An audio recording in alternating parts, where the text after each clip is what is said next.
What is this normal chess? Normal chess is for suckers who aren't yet on the Fisher random train. We're going to ride this train into oblivion. Now, where's 10 minutes? Let's go. I seek competition.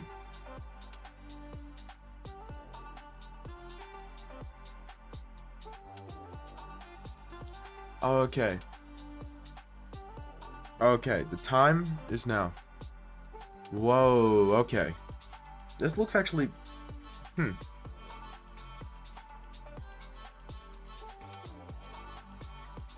I'm gonna play c5 most likely. I like c5 a lot. Probably. Something like f6 to play e5, or even f5. f5 might be reasonable. e6, h7's possible. I mean... Hello, EXO.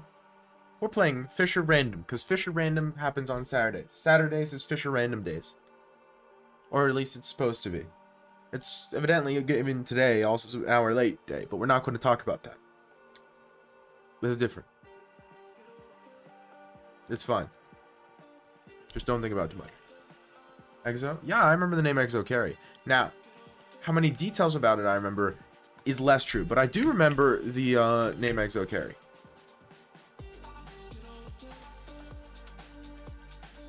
Yeah. That tracks. How you been? Judging by the fact that you asked me if I remembered you, I'm thinking it's been a long time. Which makes sense to me because it feels like it's been a long time. What is H4? I don't agree with that. So, EXO Pyro? Yeah, I remember the EXO, right?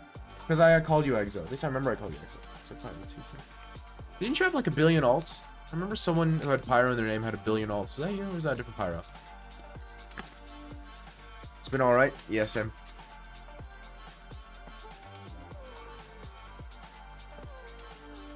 I mean, if you want to just let me have the center.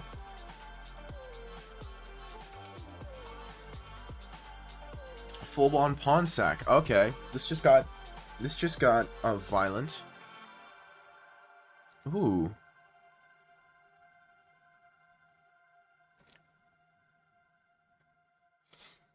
I mean, he does get fast development. He does have some compensation. Now, I don't think it's enough, but time will tell, right?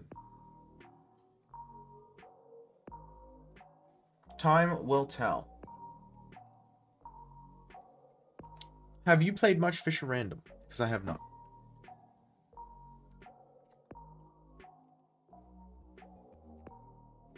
Oh, that's an annoying move. How to stay on theme. And yourself? I've been okay. I've been better recently, like in the past few months. But in the past week, I've just been kind of tired. I've been sleeping less than amazing. It might have been bad. Maybe I should have taken it. It doesn't matter, I guess.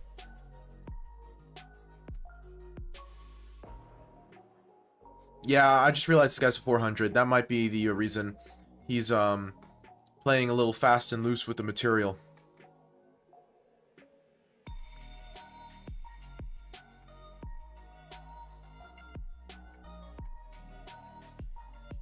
Maybe it's because he's a 400. See, that's the thing. There's the player counts in Fisher Random aren't as high. You're one of the first people I followed on Twitch. Aw. Hey. Well, do you regret it? Do you regret me bringing you to this accursed platform? That's the question. Because I'd probably regret it.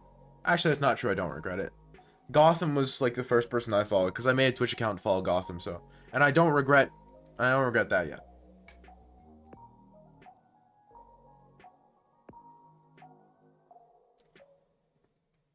I will take that rook.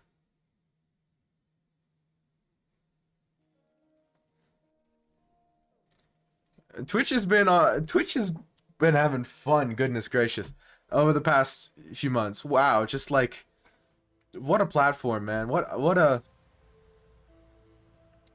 creative approach to everything. And I hope you're aware that I'm using creative in the most passive-aggressive way possible.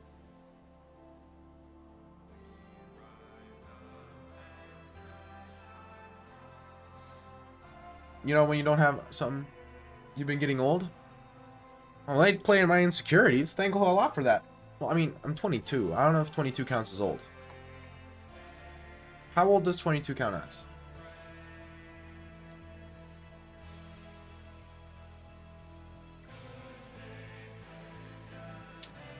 Hero's probably better. It doesn't make a difference.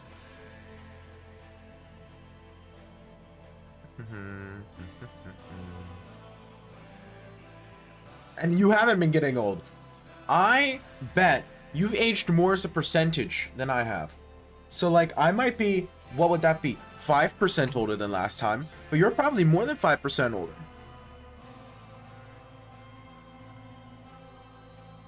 Right? Because last I checked, you were younger than I was.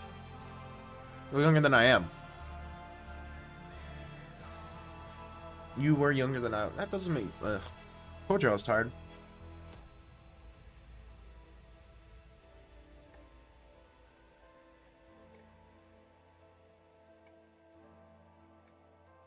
Chillin'. Chillin'. Yeah, you got first. I'm an hour late, so it doesn't surprise me that no one else is here. It's my fault. I am an hour late. Which you should know, having been here for a while. That's just part of the Alco experience.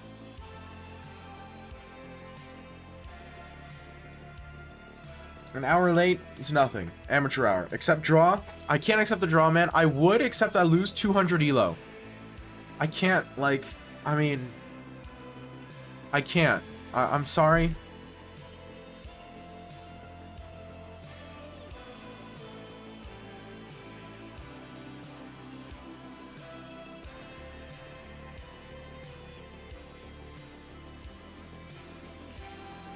No, you don't understand. I've lost like 200 elo because all the chess I've been playing is on stream. Well, all the chess.com chess, all the online chess I've been playing is on stream. And so, I've lost like 200 elo because I've only played late at night, uncaffeinated, and while talking. You know how it is. Oh, on the plus side, since I'm now acting as coach of a local chess club, that's actually not that bad a thing. Not that, because it's helped teach my ability to explain positions. Now the problem is I'm also doing it in Macedonian, and my ability to explain chess positions in Macedonian is not as strong as my ability to in English. You know, second language and all that.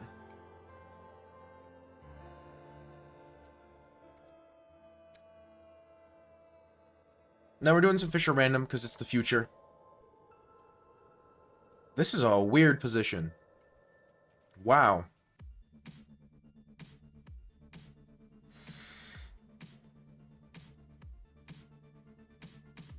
I disagree. I think this. Because I want to be able to play c5. So I think I want to go like e5 at some point.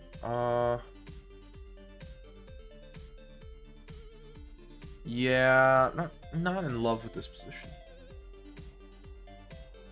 Oh, this isn't that bad. This is very bizarre.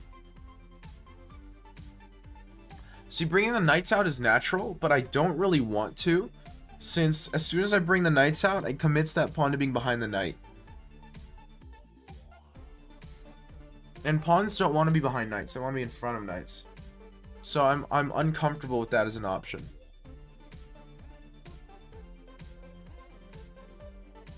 It's not the end of the world, I just really would rather not have to deal with it.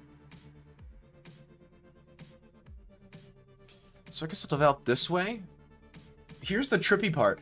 It's Fischer Random, and so if I move this rook, when I castle, my king will stay in this spot, and the rook will swap to the other side.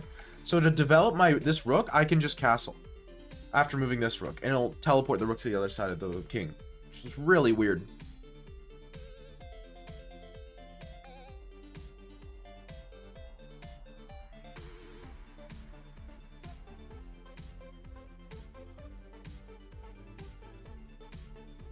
Watch, watch. I'll show you. I'll show you.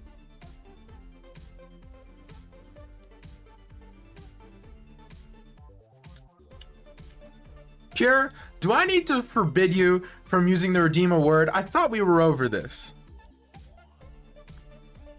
Really? Really? We're very mature. Watch, watch, watch. See? They just teleported. That was my move.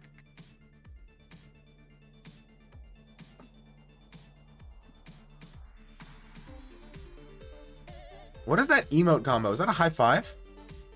Are you giving someone a high five, or are you like a stop sign or something? What is that?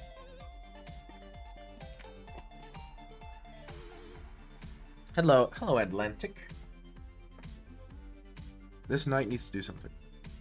And Callum? Okay, I was wondering, because I didn't recognize your name, but it didn't show your first time chatter. However, your picture looked like Callum's picture. But I wasn't confident enough to judge on that one because your hair looks like a different color. It probably isn't a different color, but the other picture had a weird filter. And so I was waiting for more information.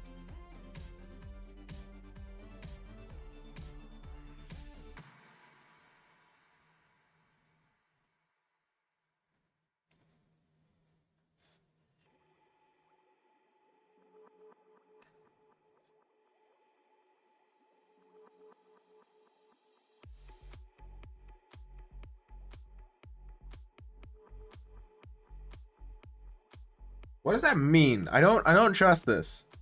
I don't. I'm highly suspicious.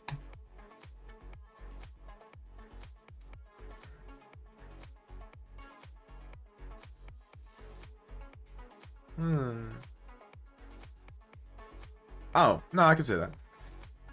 Exin in. Is it commission or commission? Deep. You're welcome. My pronunciation is definitely correct. If you're fluent in whatever language I was just speaking, and think my pronunciation was incorrect, I've got bad news. You're not actually fluent. Bad news. Maybe good news, depending on what language it is. That was very accurate for sure. See? See? Callum knows. Guess what? What?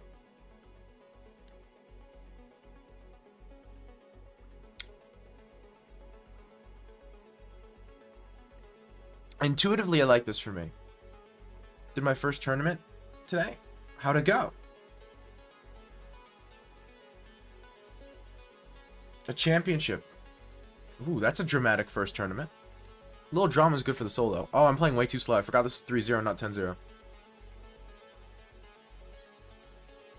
Oh, that was a really dumb move.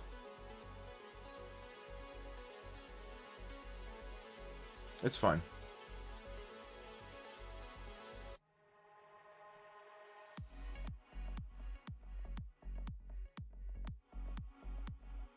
There we go. Easy.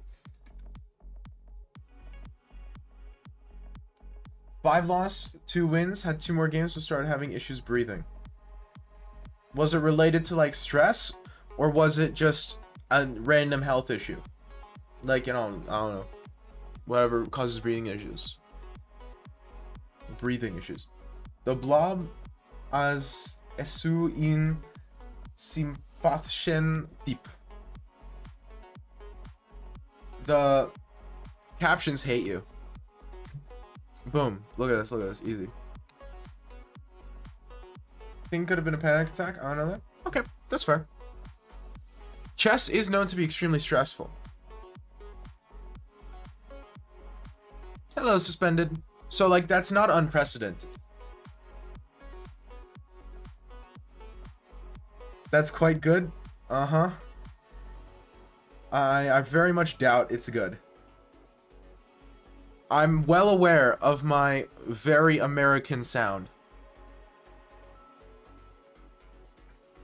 I'm not that delusional.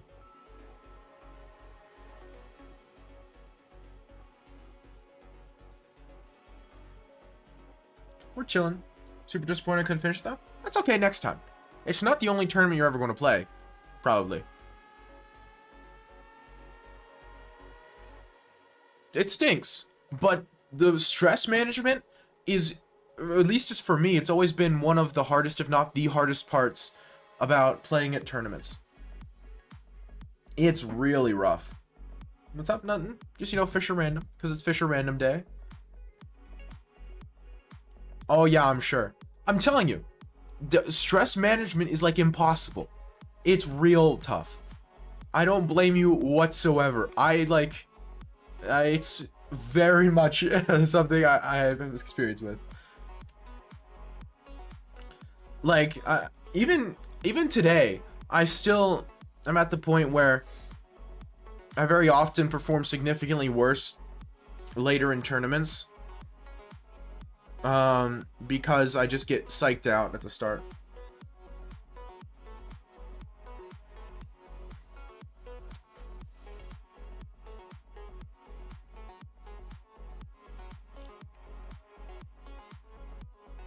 I absolutely don't blame you.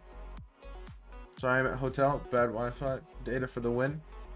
Yeah, I experience with that too. I feel that too.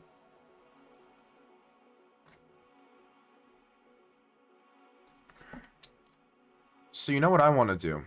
I want to play this. Actually, you know what I want to do more? I want to play this. It's opposite side castling. We need to throw pawns at each other. Was it classical or was it a faster time control? If you don't mind my asking. I was watching a what match? Pardon me? It was rapid? Okay, that makes sense. I was asking because I was just curious if you had any Ooh, smothered. Anyway, 15 plus 10. Okay, that's a good time control.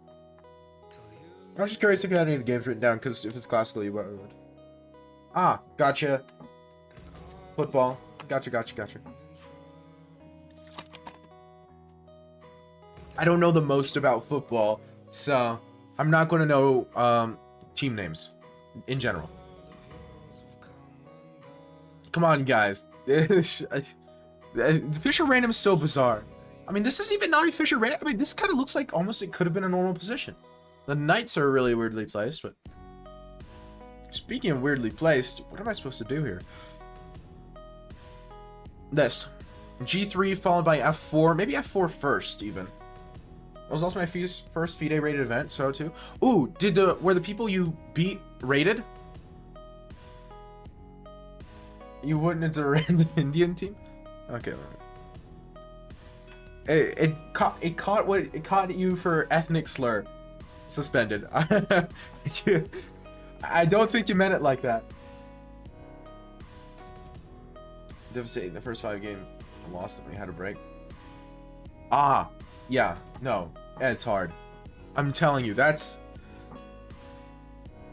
for me. That's always been one of the biggest challenges of these sorts of just events in general. It's real fun. Ethnic. No. Because it was interpreting, I'm pretty sure it was interpreting in, I think, I don't know, man. It's auto mod. Then I won the final 2. It's my ethnicity bot guy. Doesn't matter. You're not allowed anymore. You're getting canceled for your own ethnicity.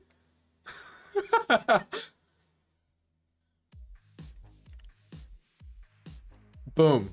Get ethnically canceled. That sounds wrong. That doesn't sound like something I should be saying. What do I do in this position? It feels so close to... This is so weak, but I can't do anything about it. This is a frustrating position. I need to get castled. I would love to castle long, but getting the queen out is such a challenge. Maybe this followed by d4? Oh, I'm stupid. I just lost a piece. Never mind. Not proud of myself? You should be. It's difficult. Do you know about Christian existentialism? I know a little bit about it, but not a ton.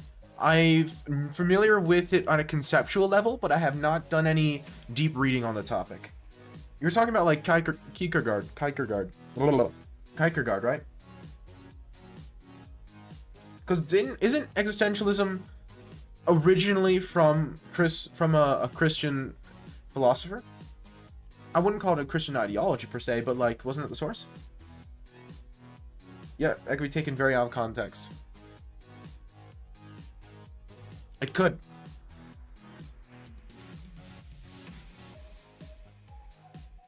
Yeah, we're playing Chess 960, Kate. Saturday is Chess 960 day. Yeah, Soren was a Christian, first existentialist. So, to my knowledge, existentialism, to some degree, is a Christian ideology. Now, again, I've not done enough deep reading on existentialism to have... I'm stupid. To have a confident take on the topic. So I'm not gonna say, oh yes, clearly I have... to my knowledge, I don't think I like existentialism too much, but I really am not well versed on the topic. It's a topic I intend to do more research on in future, but I just haven't gotten to it yet.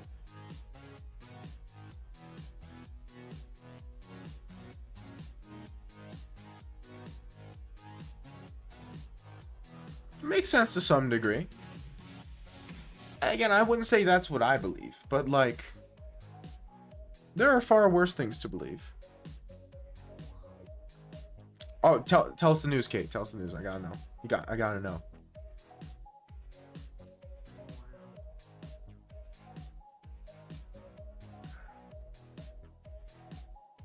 First, like what, nihilism? Oh well, I was talking about just Christian belief systems, which obviously I'm not going to name names, but in general, it's even worse. I mean, I don't like existentialism in general. So Christian existentialism, I'm biased against because I just don't like existentialism. So that being said, I mean, I don't know enough about it, right? Like I said, I'm working through more philosophical knowledge, but I just haven't, I'm not infinitely fast. Like currently I'm listening to an audiobook. I just started it today, but I've gotten through a few hours because I had some driving to do. And it's Zizek's work, The Something of Ideology, The Sublime Nature of Ideology. Ideology? No, ideology. Yeah, not ideology, sorry. Ideology is a different thing. And so that's what I'm currently chewing through, which I disagree with most everything Zizek believes. However, he's an interesting thinker, and so I want to read his stuff regardless. I got a tournament next week from Monday to Sunday, 9 rounds, with like GMs, 10 FMs, and a bunch of NMs. That is super good news. Second, I qualified for a tournament that they're going to pay the hotels and travel and stuff for me to play in the north of Brazil representing Rio. And if I win that other one, I go to China to represent Brazil. Hey, that's super cool. Congratulations.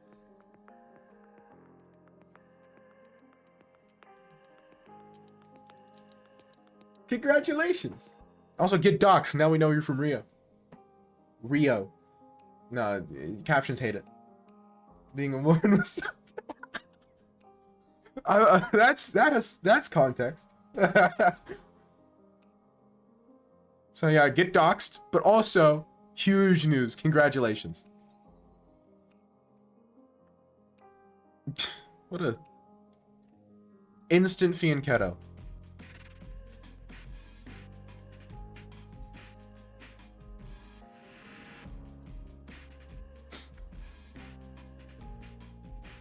Let me look.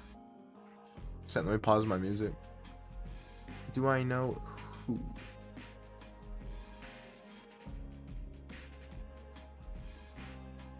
Yeah, Kierkegaard. I just said that. When you said who Christian existentialism, I said that's Kierkegaard, right? Which I can't pronounce his name because it's a pain to pronounce. It's because like Swedish or something. But yeah, like I said, I've heard of the concepts, but I have not done any deep digging into them. So I know who Kierkegaard is, and I know like vaguely some of the stuff he was talking about, right? But I don't know enough to have a confident opinion one way or another, right? And so another thing is, even if I disagree with the philosophy, usually there's some parts about it that I like and that I steal anyway. Like I said, I'm reading a book by Slavoj Žižek, right? Soren Kierkegaard. Yeah. So I forgot what his first name was, and I just know his last name, because all the stuff I've read has referred to him by his last name. So I completely forgot what his first name was, so I thought Soren was somebody else. Like I said, hardly an expert. Yeah, like I said, so I knew that Kierkegaard, but that's not how Sproul pronounced it.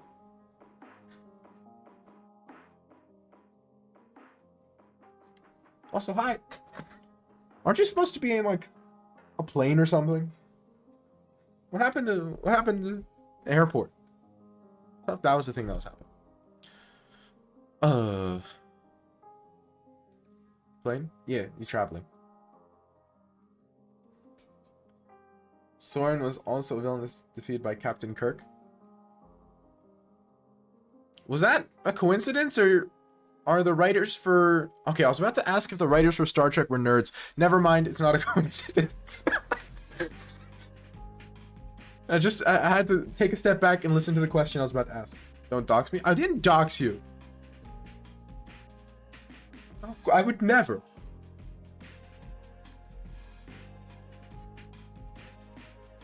I would never.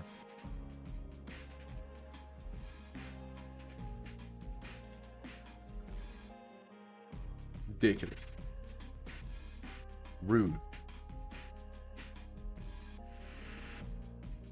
See, I'm in a bit of a sticky situation because I can't castle. Well, I can castle long. And honestly, I might do it, but I really don't want to. I really don't want to. Okay, we have to try something. Dostoevsky gives me more than any scientist, more than Gauss. Einstein, what do you think? I mean, I could see it. I mean, science, a lot of science was natural philosophy for like a billion years, right? The science-philosophy divide only started happening once we started getting a bunch of objective ways to measure a ton of things about the universe. And so, fundamentally, kind of changed the relationship. So, a scientist saying that that a thinker gave them a lot of, not just inspiration, but a lot of everything, that's not at all surprising. And I mean, Dostoevsky's Dostoevsky. So that's another thing I need to read. I haven't read nearly enough, man. There's so much out there to read.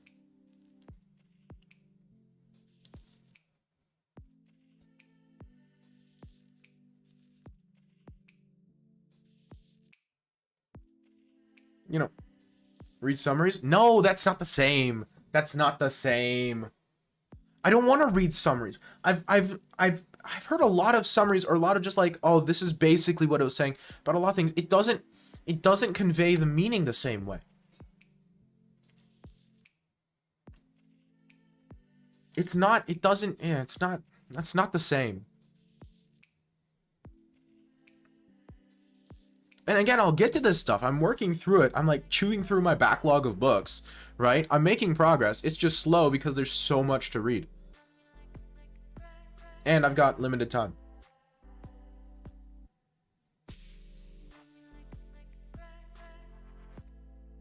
So it's not like I'm not reading at all. It's just I start a book and then I'm like, oh wait, there's a ton of other things I should be reading. Maybe not necessarily first, but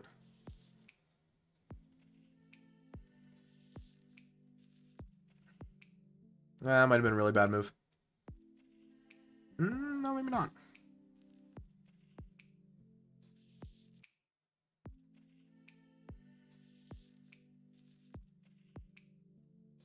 Got him.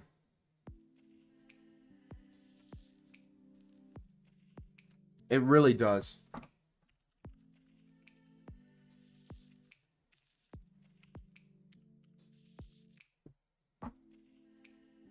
I'd like to at some point. I would absolutely like to at some point.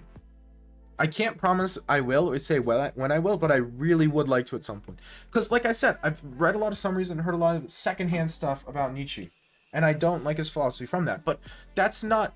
It's almost not fair, you know. It's like, what is it? What comparison can I use this? It's like not liking a movie because a friend of yours told you it was bad, right? Like they're probably right, you know, but it's not exactly fair to whatever it is you're watching.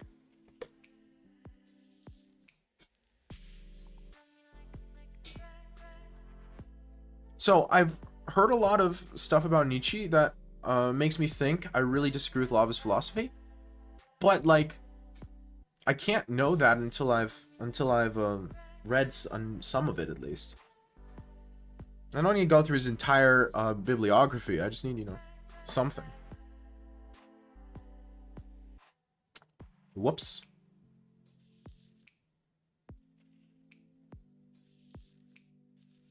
Well, that's a pretty funny. That's pretty funny, actually. I can't believe I missed that. Wow. Yeah, this is why Chess 960 is hard. It's because stuff like this is liable to happen.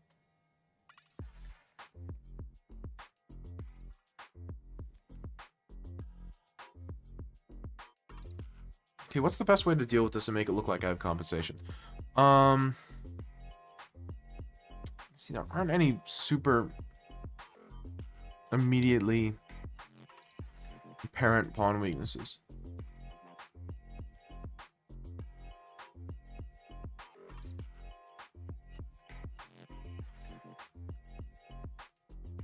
In search of lost. Marcel. Give me a second.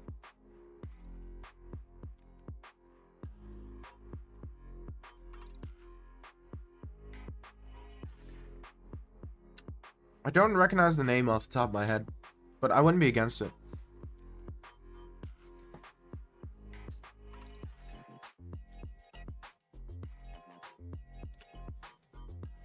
I wouldn't be against it for sure.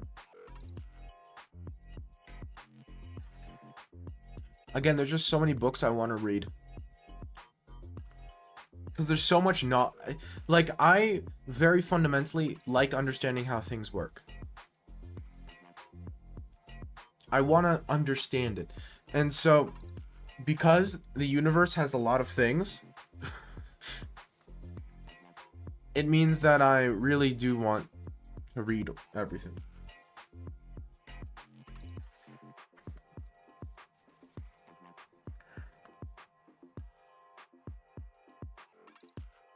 Like, last time I checked, the universe was like, what, at least like 4 things? That's a lot. That's more than 3. That's almost as much as you can count on a hand. That's big numbers here.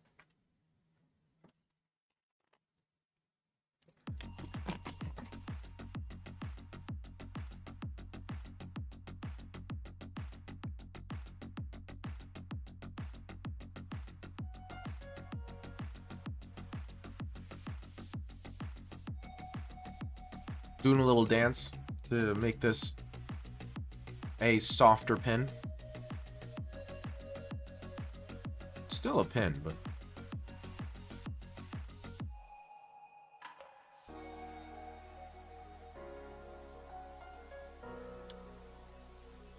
I'm gonna say no because I don't recognize the name off the top of my head. I might have, like, again, I forget names real bad, so I might have just forgotten the name. Happens. Happens annoyingly often, to be honest.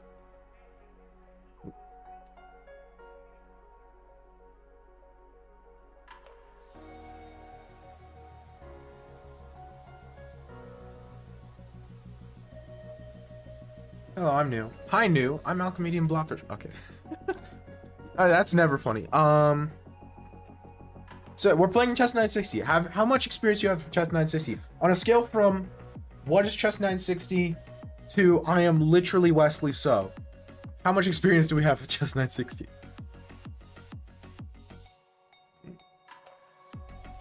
Oh gosh, no, I have not heard about that. Winnable. And this is why you keep playing. Because you never know when your opponent's just going to give up their queen. Which I'm not complaining. It's just curious.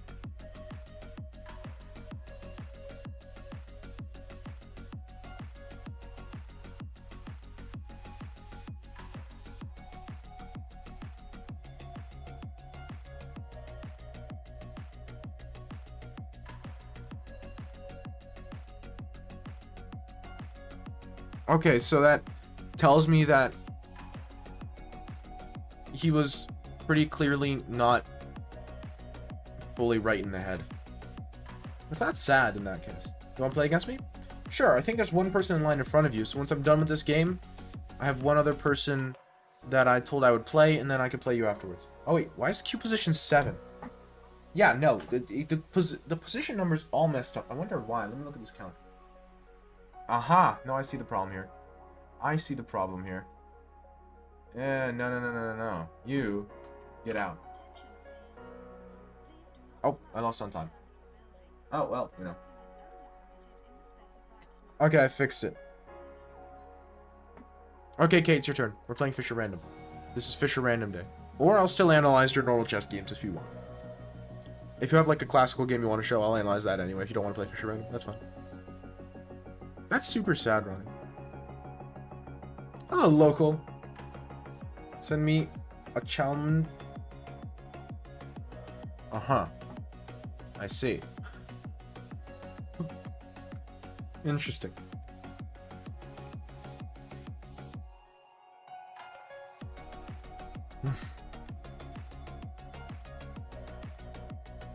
Okay. I'm just gonna make Chalman sent. How are you doing though? Oof, whoa. What the heck is this? Drake released the disc on streaming platforms? I know, I saw that. And the stinking cover photo, the cover photo is literally the size 7 shoe box like logo. I'm playing against Kate currently. I'm just trying to figure out what the heck my first move should be.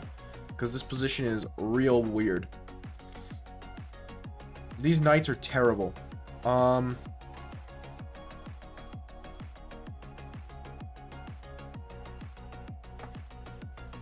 This? I'm not logged into Reddit on this. Please jump. This is my random. Okay, here we go.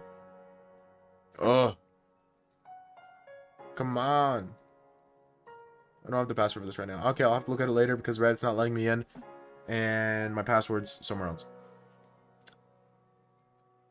I'm between password managers.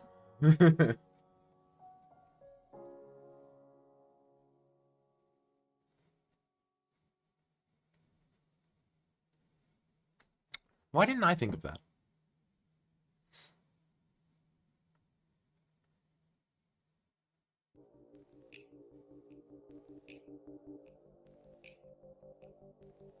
I'm a big Kendrick fan. I never listen to Drake's music, but it's always funny seeing comments on Instagram, Reddit, YouTube.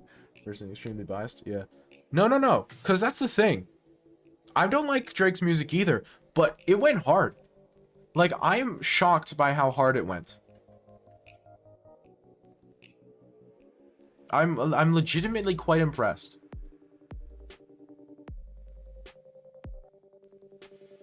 I was 1000% writing Drake off. But no.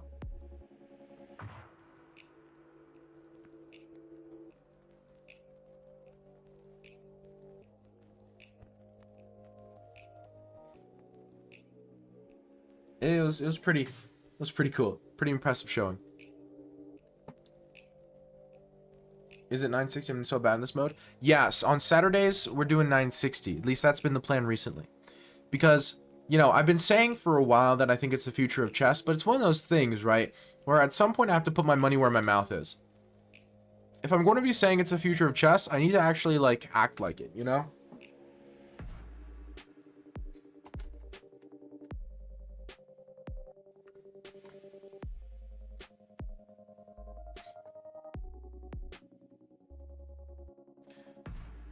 I think I have compensation for the exchange, 100%.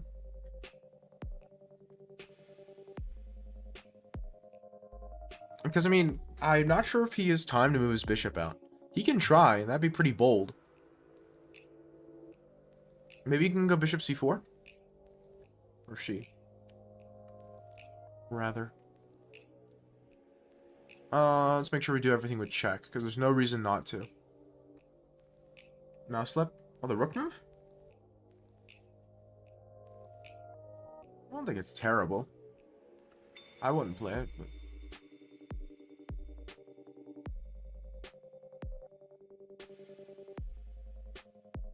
Something like this looks good, but because it comes with tempo, right? I mean, I could just take the bishop.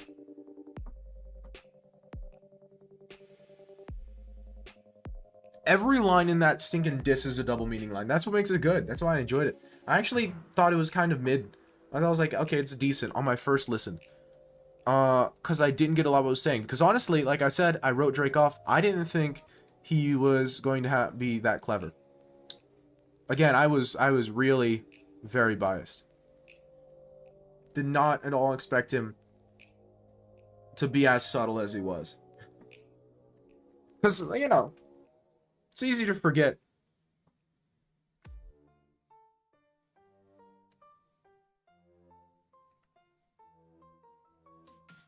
Now, Drake has succeeded in the hip-hop space. It's just, he's prioritized the pop because, frankly, it's more profitable.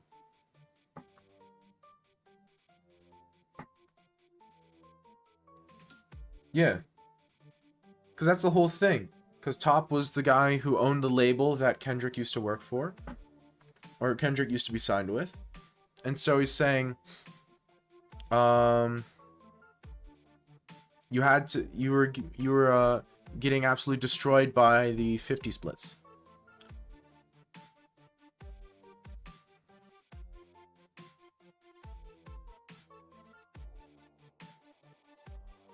You were being made to take only 50% of the money you were made from music, and presumably, to some capacity, it's continued. And the implication is that Kendrick is somehow still dealing with it, which I don't know. I don't know if it's true or not, but that seems to be the implication from the actual disses.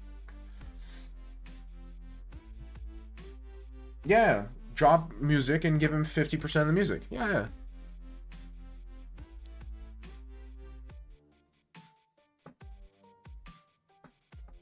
Yeah, I can't decide if it's good or not, but it looks really funny. I have no idea if it works either. I didn't check if it works. Ooh, now it works. You had to, I'm 90% sure you have to go King F8. Now you're dead. I think. Did I calculate this quite accurately? I can't remember. I can't tell. Might have messed up. Oh, I forgot you had King F8 there. Piece of junk. Okay, I might have miscalculated. It is possible that I miscalculated.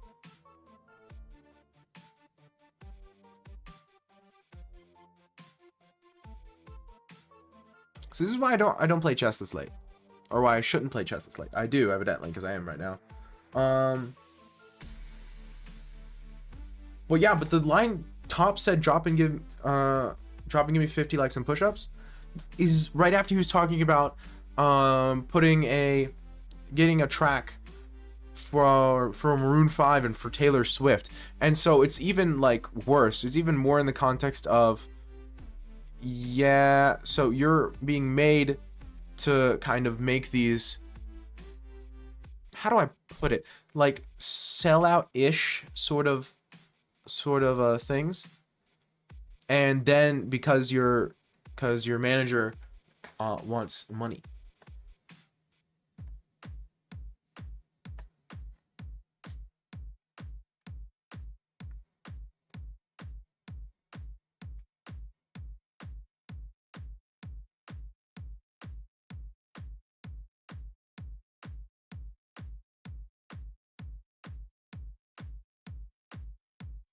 I'm going to go this way, actually, because if I go this way, I let this check happen. I don't want to let that check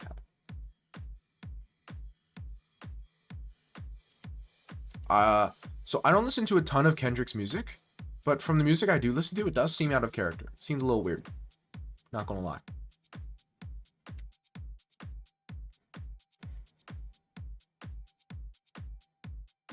But I don't think that's a hot take. Maybe I should have gone to D3. Nah, but D3 had queen here, and I think I was mated. Nah, I could have come here. But that's the same thing. Same picture. I think it's a little weird, since Kendrick kind of markets himself as, for lack of a more subtle way of putting it, the artsy one. You know? And so...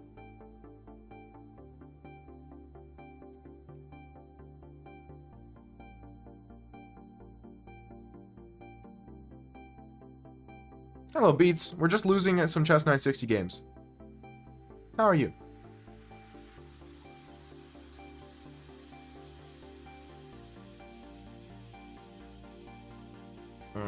That's an annoying move. Classic, yeah. It's just, you know, one of those classic Alchemy and Blobfish moments to say, wow, Alchemy and Blobfish. They do. She Will Be Loved. I actually really like that song. I'm not saying they're terrible. It's just not like the stuff that Kendrick, from a marketing perspective, aligns himself with. To my knowledge. Again, I don't listen to much Kendrick.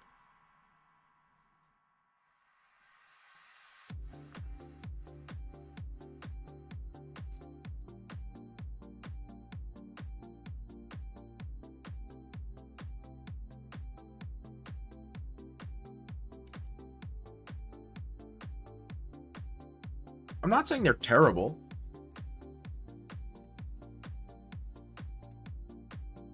I'm good, thanks. I haven't heard it. Okay, wait. Mr. Yorg.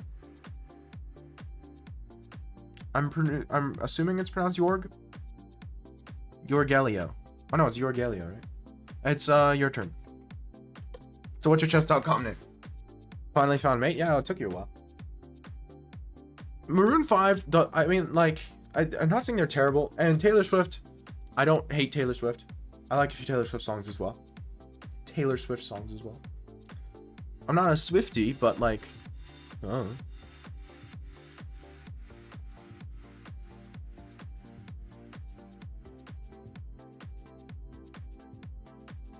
Is your Kelly still in? Not showing. Okay, rematch. I'm gonna beat you this time. You know, you got the polarization of Swift music, where it's like you either have to love Taylor Swift or hate Taylor Swift. I'm just like, okay, I like 3 or 4 songs. I'm not offended if someone puts on Taylor Swift. I can enjoy it. I rarely decide, you know what, right now, I want to listen to a Taylor Swift song. But on the other hand, it's rarely, not never. So,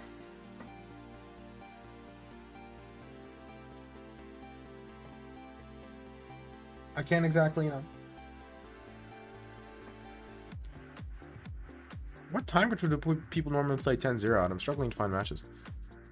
See, I need to... The leak of a Kendrick diss responding to Jake's push-ups. It was blowing up for a few hours, maybe a day or two, and someone TikTok came out and said that, yeah, this is AI animated. Doesn't surprise me. That's where the point we're at. The push-ups thing, it was kind of seen to be real. First because Drake's music group was taking it down and not the other ones that were clearly AI. So that, like, they didn't target any of the AI ones, but they targeted that one, which is weird. And then obviously Rick Ross made a response. And so Rick Ross is not going to make a response to an AI Drake diss, you know?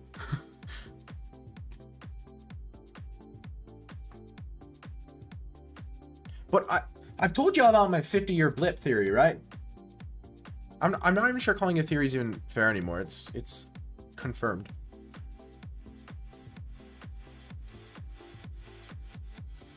My 50-year blip, what do I call it? Concept? Observation? 50-year blip.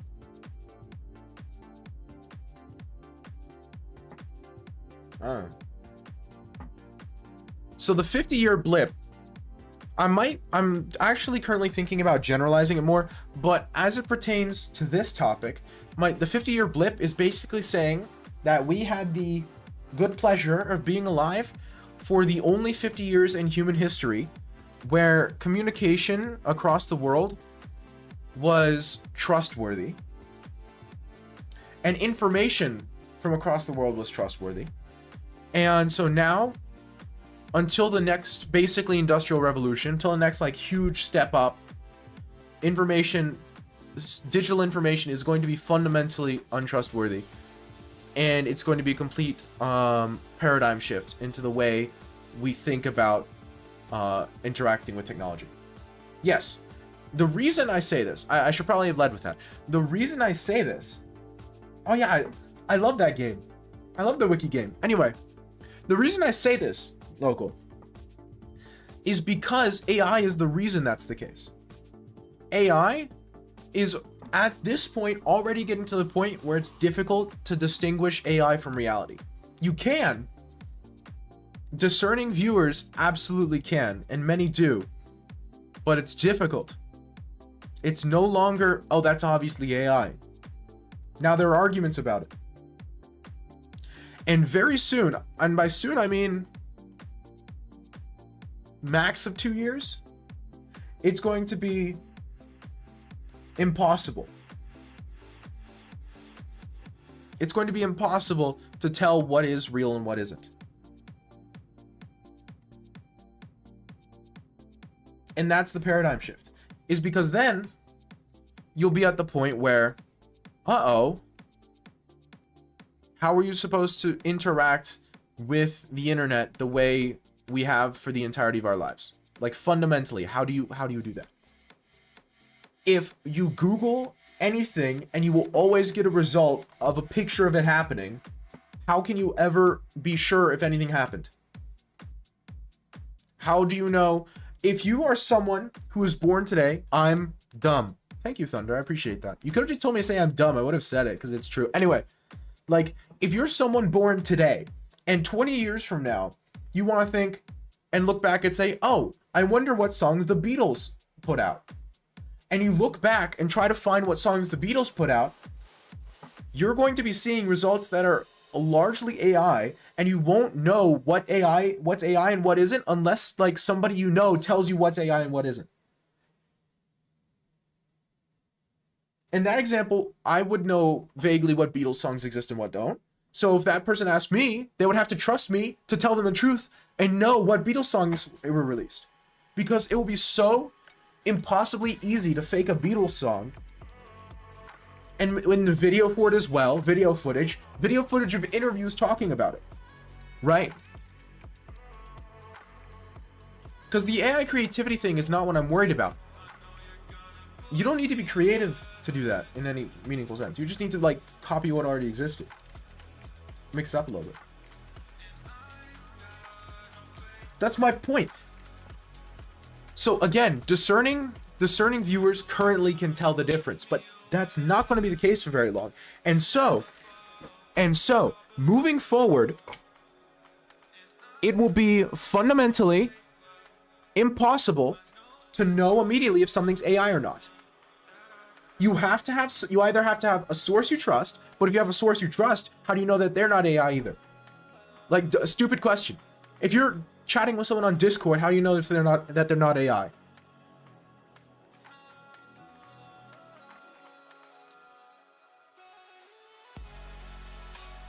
How do you know if the aliens are real? What's the suggestion, Ron? Literally 1984. Also, maybe play it someday. I'd love to, but I don't know. Is there a demographic? Are there people who like watching people play the wiki game?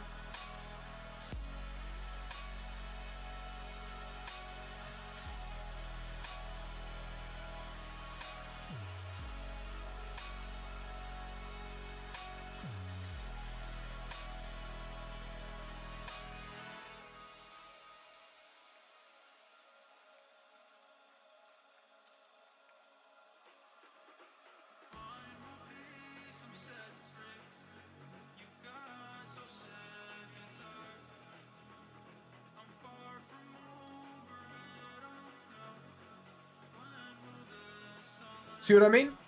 You can tell that this is AI, Ronnie. You can tell. How much longer will you be able to tell for? And what happens when you can't tell anymore? How will we know if this is a real George Carlin bit or not? How will you know? If you're someone who wasn't alive when George Carlin was around, how will you know? Fundamentally. From a philosophical base level perspective.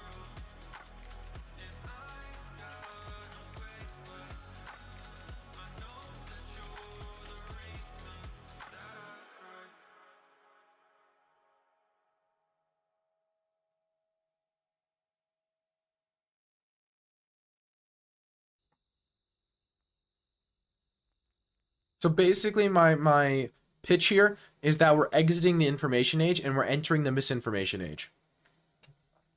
And so, moving forward, you will basically have to assume everything is fake until you have somebody you trust telling you it's real. That's the short version. Original album list? How will you know what an original album list is? That's what I'm telling you. How will you know what is in the original album list? Where are you getting that information from? That's my point. That's the point here. Wikipedia? How do you know what's on Wikipedia is real? You can't verify any of it. You won't be able to verify any of it. How do you know you're looking at the correct Wikipedia? You'll be able, because it'll be trivial to copy Wikipedia and just have it all be AI generated.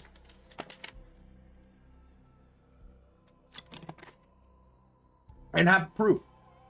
So like Wikipedia now, you can tell if it's real or not because it has proof and links to sources. If you can just make sources out of thin air, fundamentally, then like you can't verify the veracity of anything. Wikipedia for aliens? I would read that. I've read weirder things. Alien Wikipedia?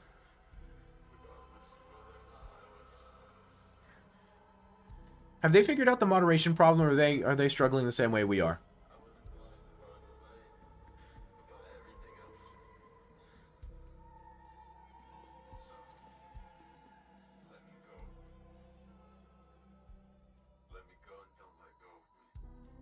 What is he doing, man?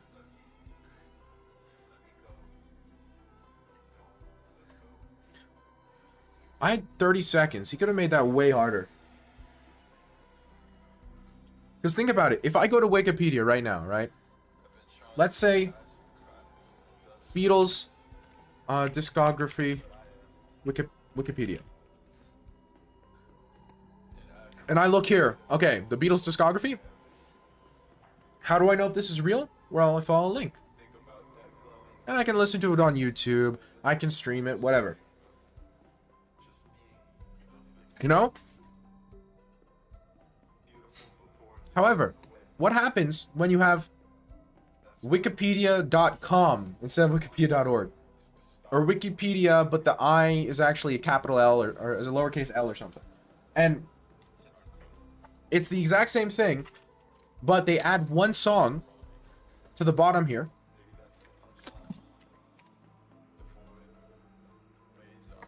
Or one album, because these are albums.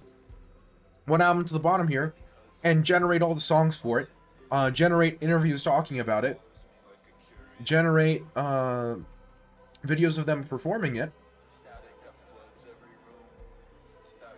How will you know if you're someone who's not already familiar with the Beatles? Again, we know because we lived before that. If I was messaging someone, I had to set their AI human. I'll tell them to smash random legend on your keyboard, but only legend on the right side.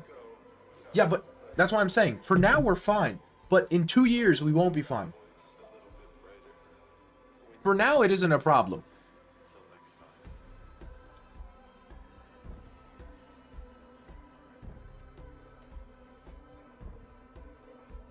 Because, I mean, come on, local. That does work for AIs right now. But how much longer will that work for? Every invention seems scary at first. I'm not scared of it.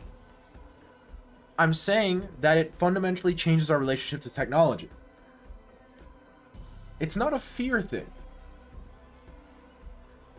because it's not going to end the world. You know, people are going to interact with technology that way, and you don't have to think about it, because that's just how technology works at this point. That's fine. It's just, again, it's not, the world isn't going to end. It's just going to change drastically.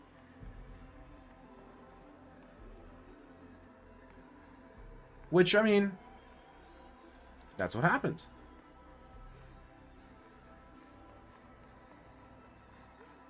You know, when the printing press came around, so you're afraid of change? I'm not afraid. What? None of this is fear. I'm not afraid of change. I'm not afraid of this AI thing happening. This isn't a fearful reaction on my part.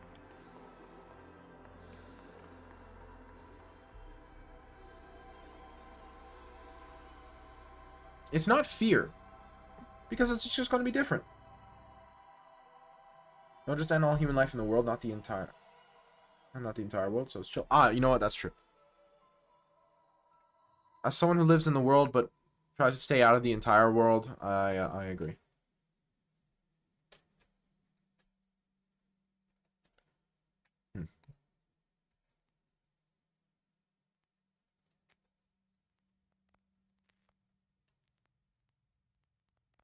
Again, there's no fear.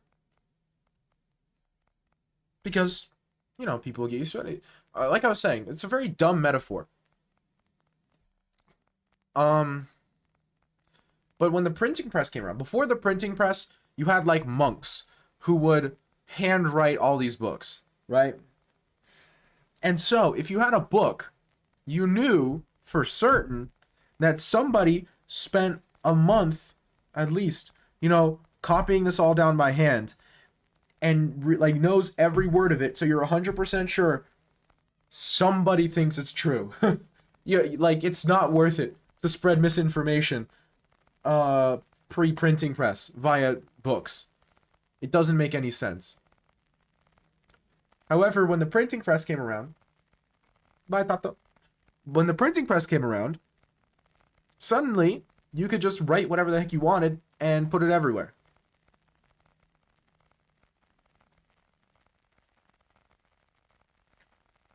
Fundamentally changed the way people interact with the written word as a medium. It's different. The written word is not the same, and has never been the same, and there's no going back. I don't think it's something to fear. I think it'd be silly to fear. Like, what's fearing going to do? It's done.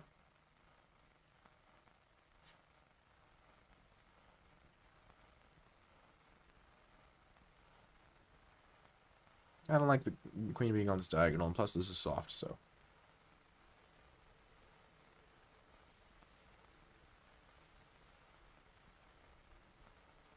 I'm just saying, I think it's interesting, and I don't see people talking about that aspect of it. The fundamental, like, uncertainty.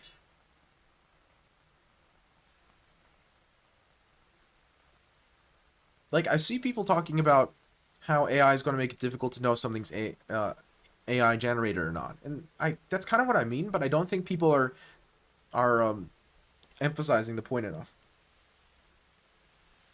I think it's a lot of a bigger deal. Harari talks about it? Yeah, but I don't know. I just... Someone AI taking over chess? When it first seemed scary, but ended up being a tool to help with stuff? It's already a tool to help with stuff. There's no eventually. Again, that's what I'm saying. I'm not afraid of AI because I'm not worried about like Skynet or something. The AI we have, to my knowledge, fundamentally would not Skynet. Like, cannot Skynet. Not would not. It's not an ethics thing. It can't. That's not how it's built. It's not how it works. And so, like I said, I'm not afraid of it. This is not a fear thing. I'm just saying, this is going to be different than it's ever been.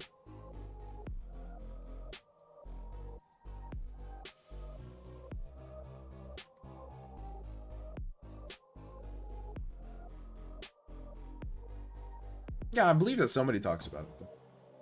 It's just fundamentally, if you were on a video call with someone, from the invention of video calls until today, if you're on a video call with someone, you can pretty well just say for certain that you know that you were on a video call with them. So even if you weren't sure who you were talking to, video call, boom.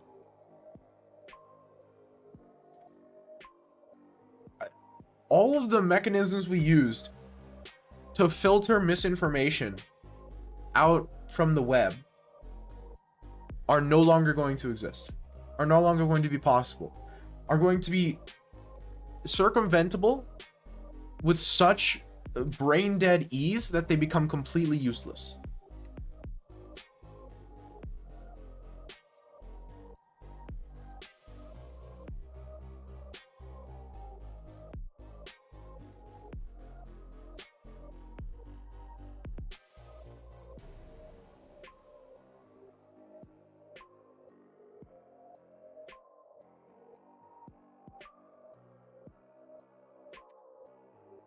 So I half agree with that, because for me at least, a huge reason of why I engage with art is for the human element. And I don't think the AI is capable of engaging with that, not because they can't simulate it well enough, but because fundamentally as an end user, it won't be the same. As soon as I find out something's AI written, it completely changes the way I feel about it, because I no longer feel like I'm getting someone's experience and feeling their real life experience. It's now just a computer trying to fake it, right? I'm not saying I'll be able to tell. I'm saying I'll want to tell. And I'm saying I'll want to have human written stuff. I won't know. I won't. What I'm saying is that I'll really, really want to, and so I'll be spending my time actively searching out things that aren't AI generated. Will I be successful? But if it's reacting to my taste and being more engrossing based off of it, I know it's AI, right? So the AI is not going to pretend to be human and react to my every taste at the same time, right? It's one or the other.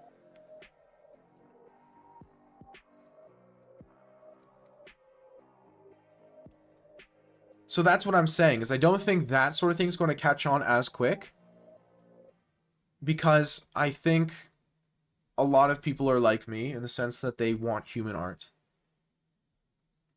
It's different because art isn't something where you just get mechanical utility out of it and then you move on with your life. You know, it's not a tool in that sense where it can just be bent in order to, and it doesn't matter what it was generated by. If it's a useful tool, it's a useful tool. Art is art? No.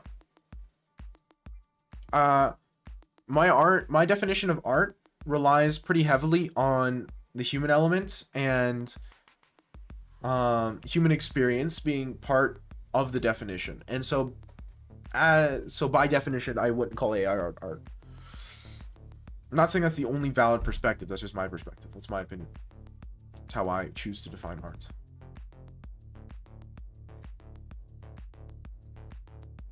Like, my definition of art is ever changing, but the current one I like is that which conveys human experience.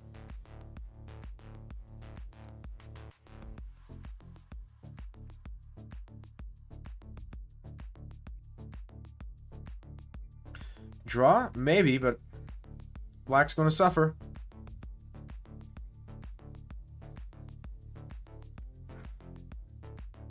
What if AI have emotions in the future, then what? Well, what if the world turned into a pineapple? The AI we have currently is technologically incapable of emotion. Just the way it works. The AI we have right now is just really, really good autocorrect. It's more complicated than that, but that's fundamentally what it is.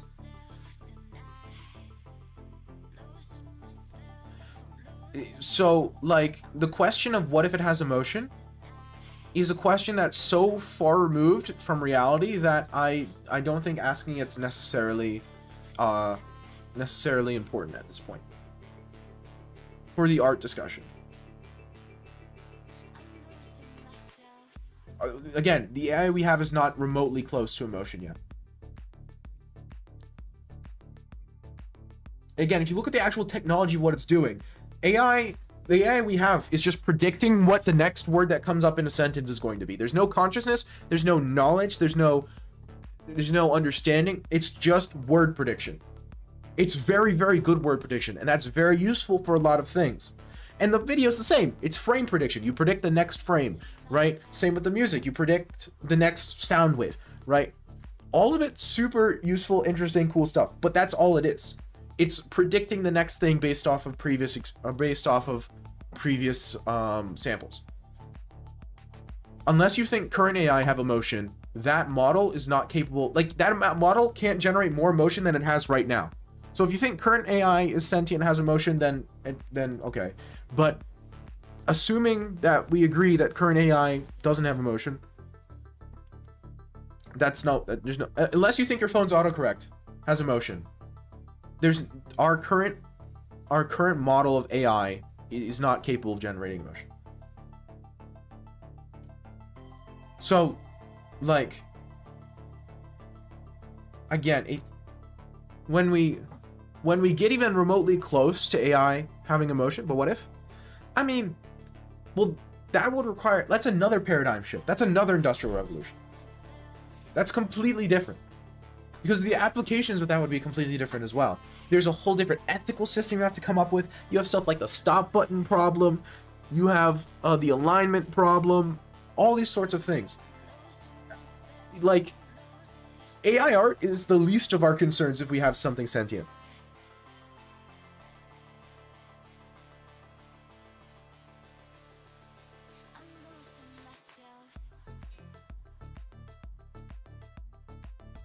I'm worried about a lot more things than art, than my TV shows. If we manage to get AI that's sentient.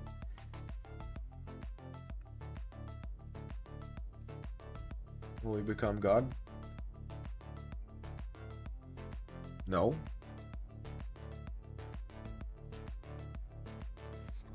Are we a god because ants, or because we make genetically modified plants or something? I don't think so.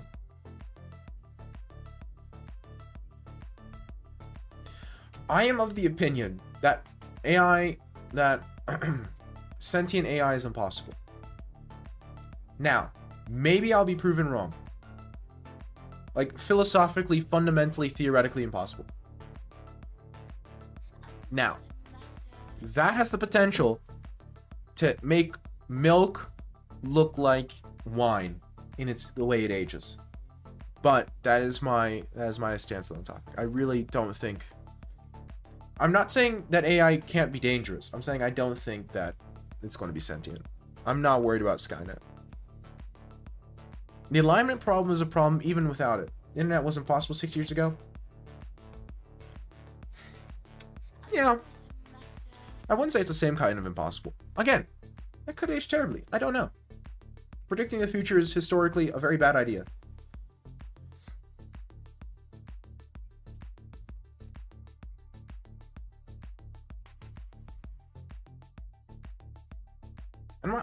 I'm just saying, like, I don't think so. I just saw a random Discord server being advertised it from a 15-year-old artist selling art. Joined out of curiosity. It was the dude selling art. It was obviously AI art. It was pixel art, but the pixels were seeping into each other and the resolution was fuzzy. Again, we'll get to the point where you don't know if that's a real 15-year-old selling art or not. Now, again, I don't think I'll be able to tell. But I will absolutely want human art. And so I will be seeking it out. And so I might get fooled. Not might. I will get fooled many times. But every time I'm fooled, I'll be like, okay, I'm not consuming this again. This isn't art. And then I'm moving on in my life. Right?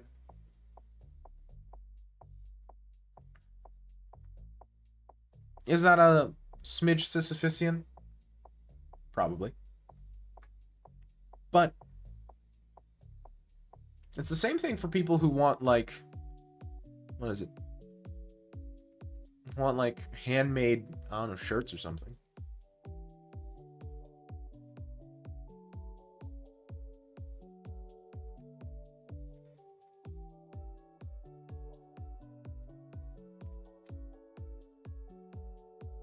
No, but the sentience thing, I don't see it. We don't have anything to indicate that it's possible. Like, the internet was impossible.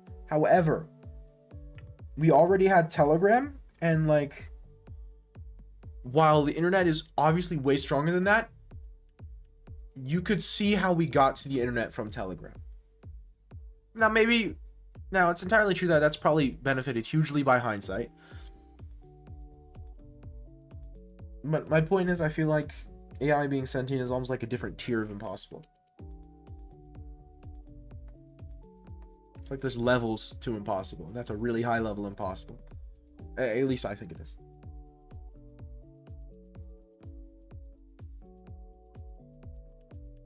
It doesn't seem weird at all to me, Local. Makes perfect sense. Like I said, people want human art. People don't want AI art. Because AI art isn't art, in my opinion. To my definition of art, AI art isn't art. And I think a lot of people agree with me.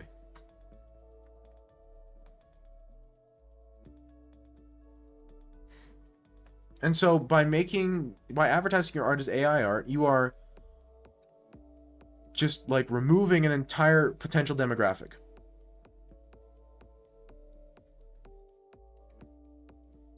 Why? Why would you do that?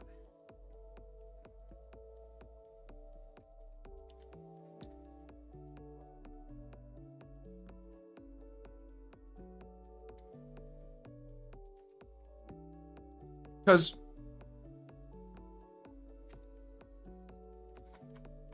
the person who would try and sell AI art in that way either A, fundamentally doesn't understand why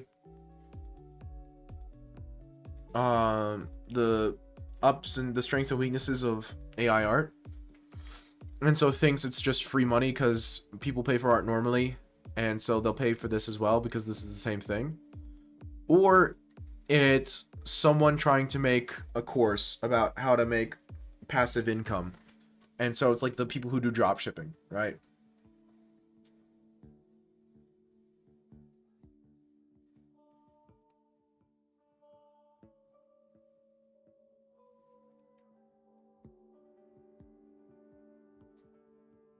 So it's either a hustle or it's someone sincerely not understanding. And if it's a person sincerely not understanding, then they'll very quickly find out, and they're not going to pretend it's a human. They'll quickly find out that's not the same. People will tell them, they'll move on with life. The hustler, I'm going to hustle.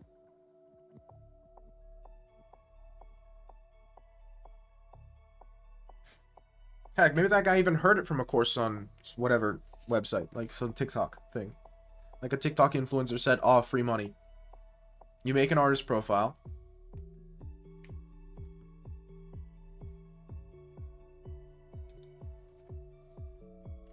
Because, I mean, I know people who want to be in that sort of hustle, grind, set, passive income group, right?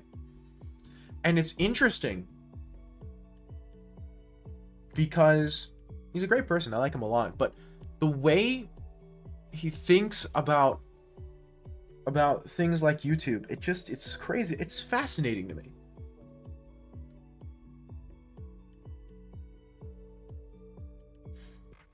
It's like a business perspective, but it's the TikTok business perspective.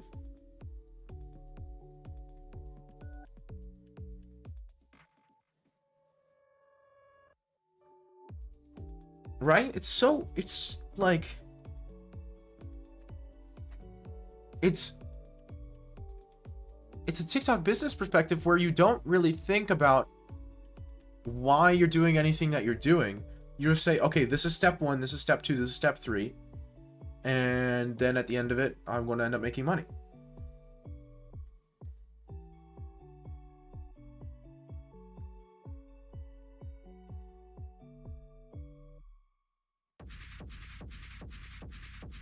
It's been very enlightening.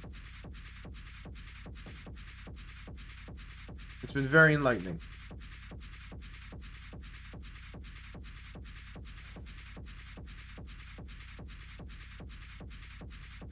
Ooh, I really don't like castling kingside here. This diagonal is just too weak. I want to start throwing pieces at him.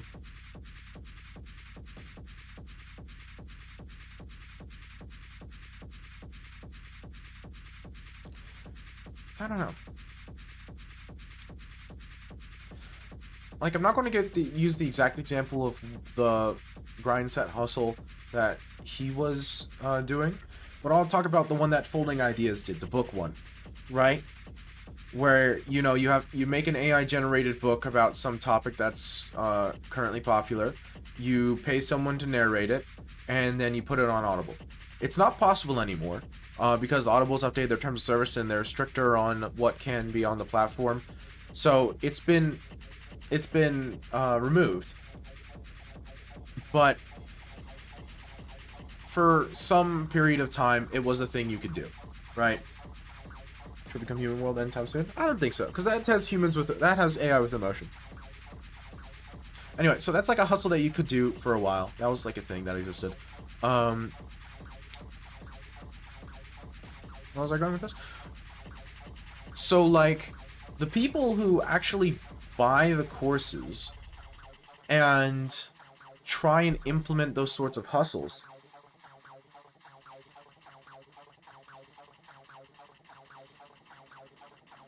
whenever they engage with it, it's only from the perspective of the hustle. They don't think about what kind of book they're writing, outside of if the book is the right kind of book to get people to want to buy it. But not because it's good, because the numbers are right. That's why it's like super duper numbers based in a very weird way.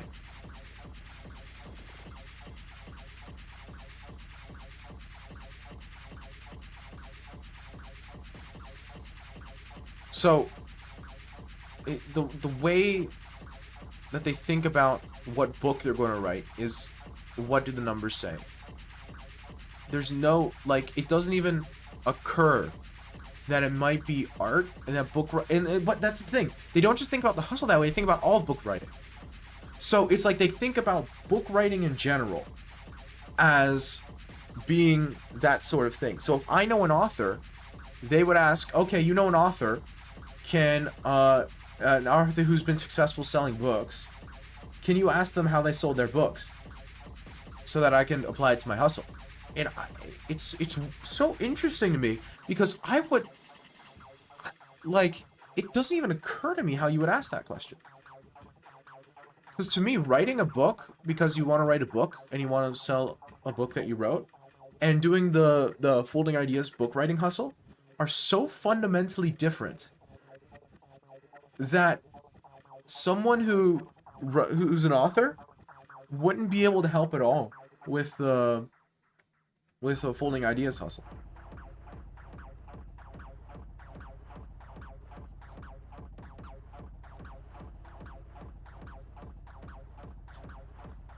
But they think about it as if it's the same. There's no perceived difference. Again, the target demographic isn't just people who want to get wealthy quickly. It's people who want to get wealthy but don't have a super strong understanding of economics. And now I know economics student, right? Of course, I'm the one. Of course, when I see a TikTok influencer hustling, what I start thinking is, I wonder about the economic feasibility of their potential business idea. Not, you know, the all elephant in the room stuff.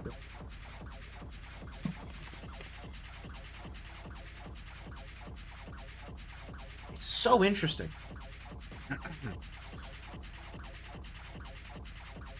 It's the same with the drop shipping stuff.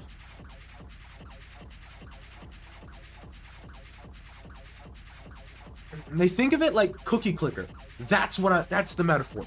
It's like Cookie Clicker, where you click the cookie, you get the grandmas, you buy the upgrades, and you click here, here, here, and here, and number go up.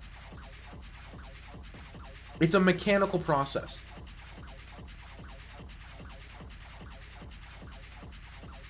And because humans are bad at figuring out what other humans are thinking, that becomes projected onto the people, onto everyone else.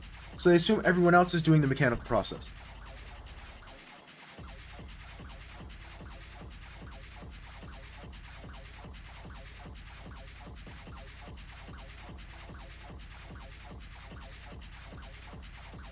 Which is weird, because for a lot of these hustles, like the AI art, the book one, there's a bunch of ones from YouTube, like,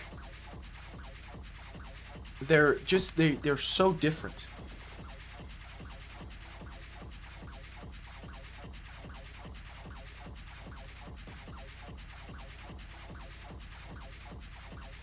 But I guess, again, if you don't understand fundamentally... so here's the thing, that I guess it's kind of self-selecting. Because if you understand the market you're targeting, you don't need one of those courses, right? If I'm an author, I don't need a course on how to hustle books on Audible to take advantage of people blowing their Audible credits on whatever, right? I don't need that because I'm already an author. But if you're... So the only people buying those sorts of courses are people who see books as magic. For lack of a more elegant way of putting it.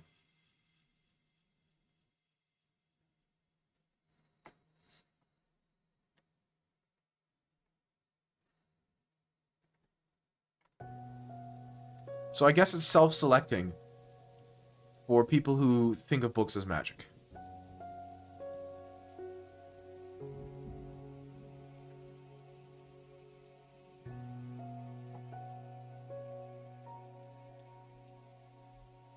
But it's interesting because it makes it different.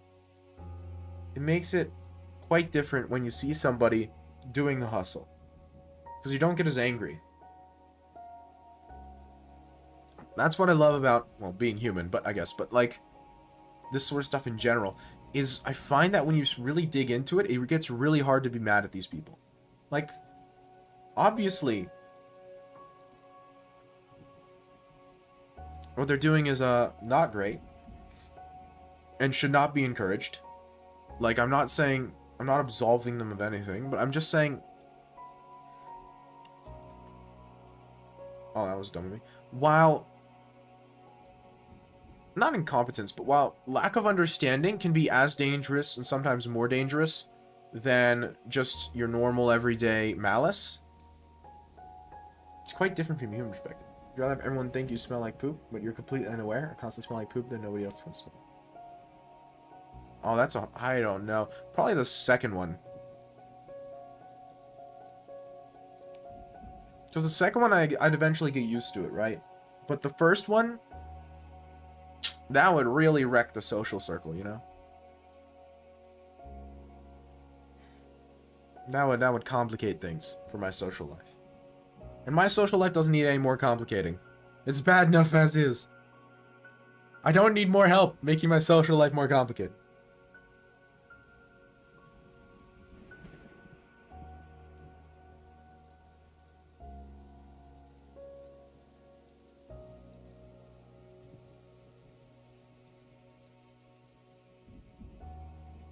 Oh, did you see that Tyler one hit 1800? Yes, I did, actually. Someone else told me. I don't follow super closely because I'm not a Tyler 1 viewer. Oh, what's the community name for the Tyler 1 viewers? What's the... Low-key scary? Why? I mean, we can meme all we want about Tyler 1 raging, but like, last I checked, he was pretty good at League of Legends. And you don't get that sort of good at anything without learning how to get good at things in general. Like, this is going to sound weird, but gaining skill is itself a skill. And it's a transferable skill at that. Like, obviously, League of Legends and chess, very different. But learning how to get competitive at League of Legends will absolutely help you get competitive at other things faster. Because there's a lot of overlap just in getting competitive. Forget, it doesn't even matter what game you're playing. It could be like tennis or something. Yeah. So that doesn't surprise me that much. And he's putting in a lot of time. So he, again, for all the raging and whatnot, which I'm sure a good amount of it is content, right? For all that, For all that, he clearly has a mentality strong enough to make it to however high he got on League, which I'm pretty sure he's Challenger, right? Tyler wins Challenger, yeah? Or was. Oh. So, that's number one. And number two, he's putting in a ton of time playing chess. Like an insane amount of hours. Okay, time plus knowledge of how to improve, how to build skills. Like, what else do you need in the formula? I don't understand. And, like, mental capacity, you know? I forget, XQC used to be one of the best players for a character in competitive Overwatch. That's what I mean. But, again, XQC thing is funny, because he just doesn't play Overwatch as much anymore. It's a completely different thing. Anyway. No, so it's like, again, it doesn't surprise me.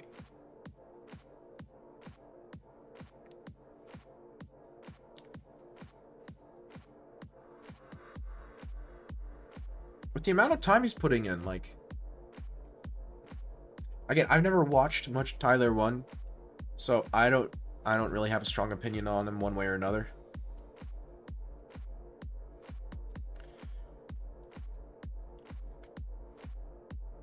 He's just another League of Legends streamer in my mind.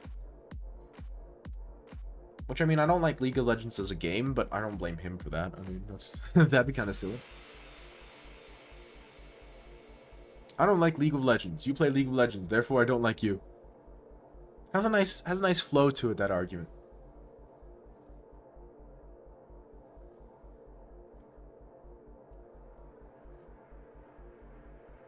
Getting the knight behind the pawn is something I really wanted to do.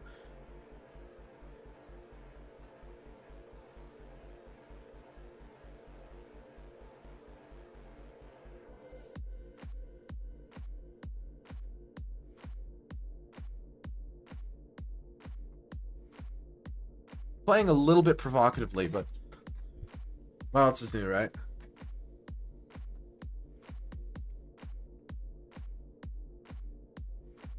Okay.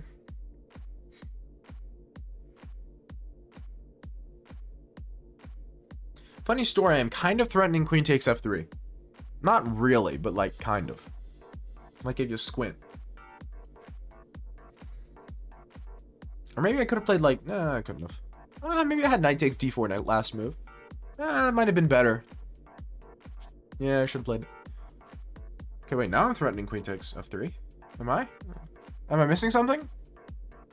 I don't think I am. He doesn't have any checks. Looks forcing.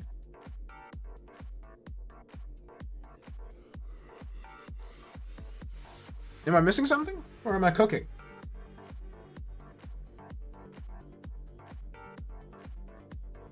Oh, that's sneaky. If I take with queen, then I have to deal with queen f8 check, which is deeply uncomfortable. I can just take with pawn. Your move.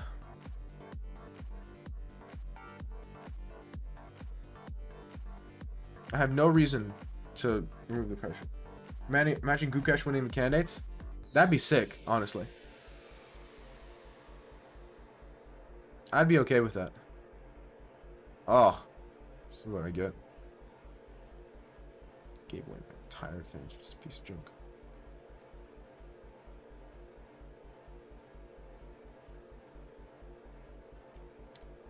Last I checked, Gukesh knows how to play a game of chess.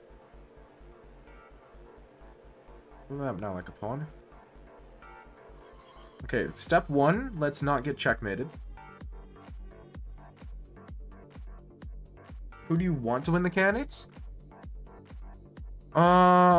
So I'm kind of of two minds. On the one hand, I want Fabi to win because I do think he's the second strongest chess player on the planet. And so from like a justice perspective, I want to see him win the candidates, right? And get the title because I think if Magnus doesn't have the title, Fabi should have it. However, on the other hand, I'd love to see like an Ali Reza get it or something. One of the younger players. Or maybe one of the Indian players. Just from a storytelling perspective, you know?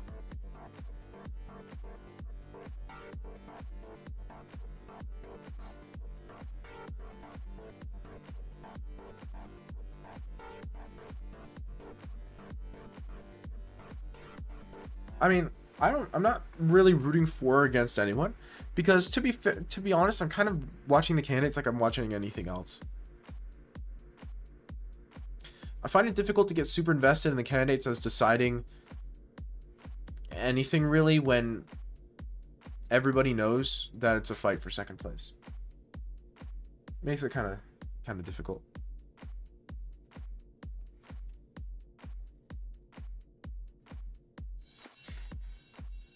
Yeah, Gukesh looks older.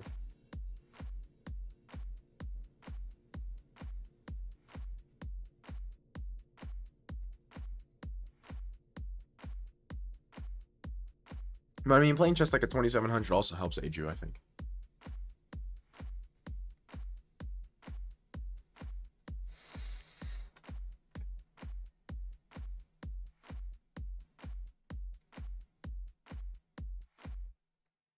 I've got some serious problems.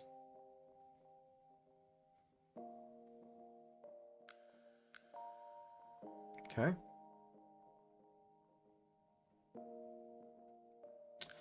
Fellas, I've got a plan.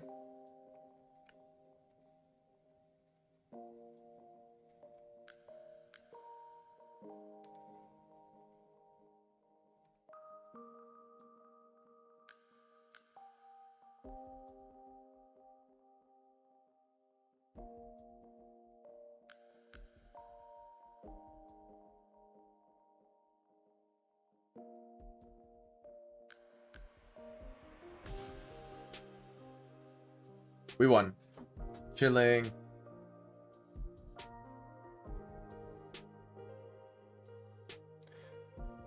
Has anyone told you that you look like Richard Rapport? I get that a lot. To the point where I can't tell if you're memeing about it, since I get it so much that I feel like everyone on my Twitch has said like twice.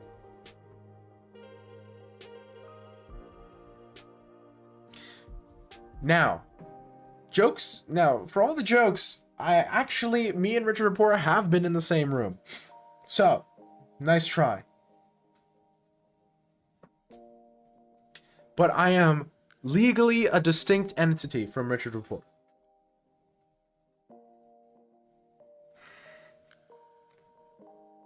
Because I got a signature.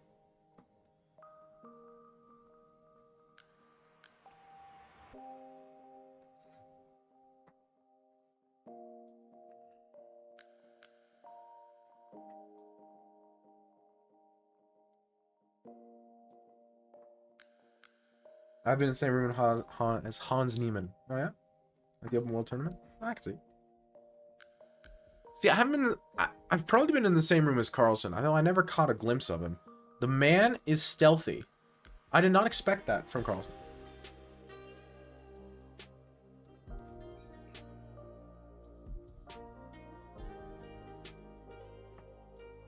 Magnus Carlsen being stealthy was the plot twist I wasn't ready for.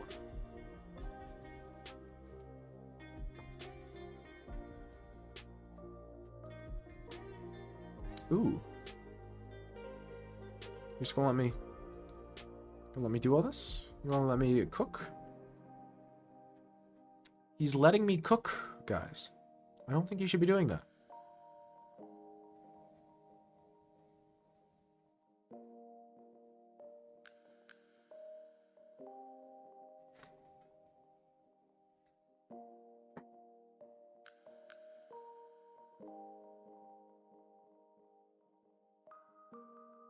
I don't think you should be letting me cook. Bad things are going to happen.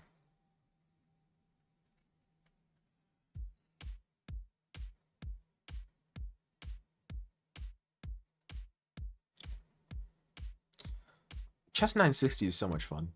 Look at this. You'll never get this type of position in normal chess.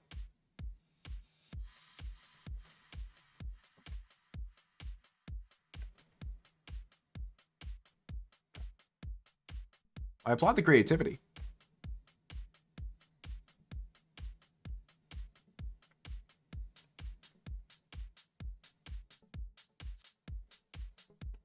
Although I can't imagine that's a very good move.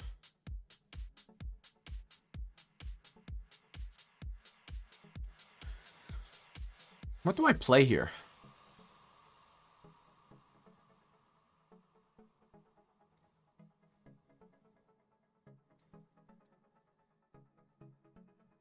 Let's keep it simple.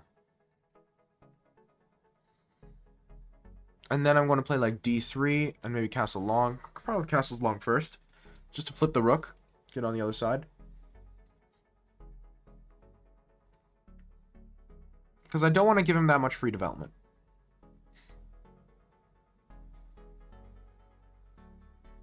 Okay, get out.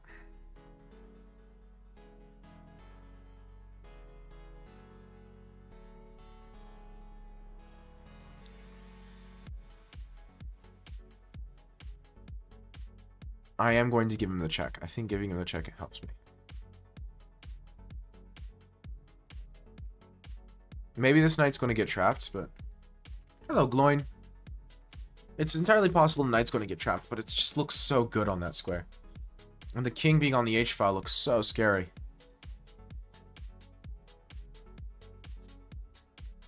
I don't really want to trade. I kind of want to keep pieces on the board.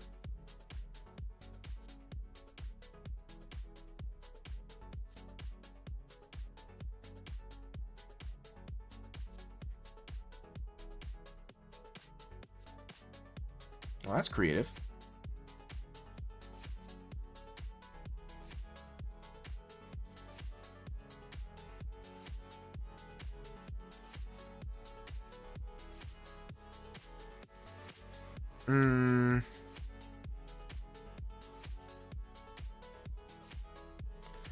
Give me a second.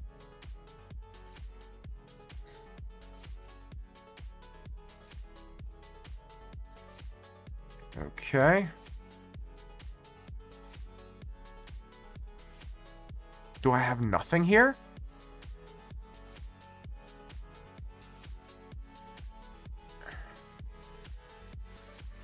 I mean, I'm threatening mate, my guy. You don't exactly have time for this. Oh, I completely missed that. Wow. I completely missed that.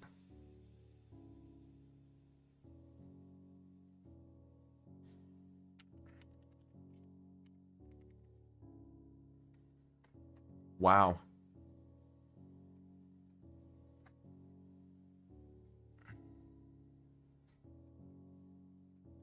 Wow, I just... Oh, yeah, that's just mate. Whoops. Ah, I had rook c1. What am I doing? See you, local. Yeah. Whoa. Ah, I completely missed that he could take the rook. Oh. Is anyone in the queue? Flip the board. This is a good time for that.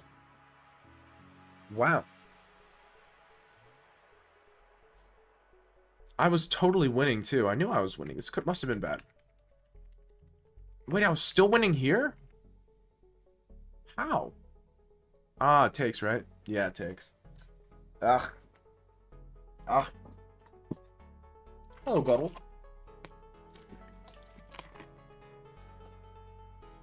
Ah, of course it's... So this was actually good for me. I mean, it wasn't best. Queen f3 was best, which that actually makes a lot of sense. This is still winning. I just have to play bishop takes, and I'm up a piece. What am I doing? Why did I play king out king b1? That's such a bad move. What was I thinking? This move doesn't accomplish anything. This is a very straightforward move. Oh. Yeah, you can tell how tired I am. I think we'll be around for another 17 minutes, and then we'll call it. So I know this is a shorter stream than normal because I started late and I'm ending early. But, I had to get up relatively early today and actually be productive.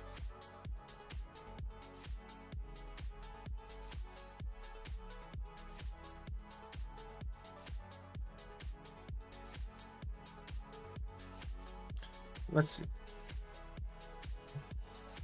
Okay. I like that move a lot. I'm going to copy it.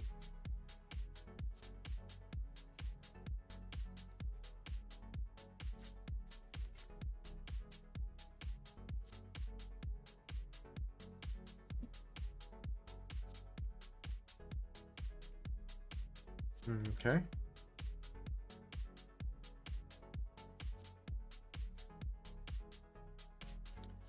Here we go.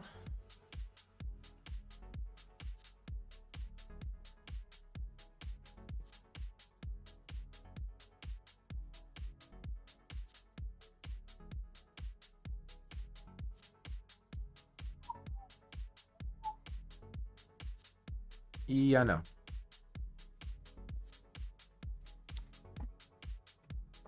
Mr. Walter over here is playing a very interesting game of chess. I cannot say I agree with it.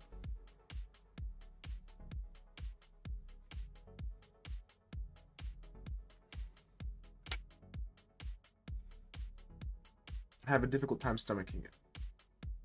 Oh boy, Nepo's having a good position against Hikaru. Not again. Hasn't Hikaru been like struggling? Is that am I accurate in my representation of that?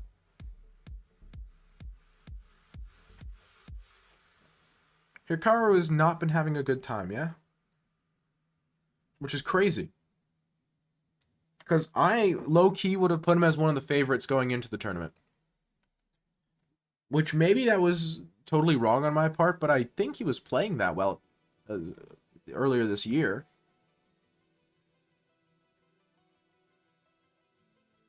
In the beginning, I was tied for first. He's tied for first? I haven't been keeping up with the standings at all, evidently. Okay, give me a second. Let's see what I can...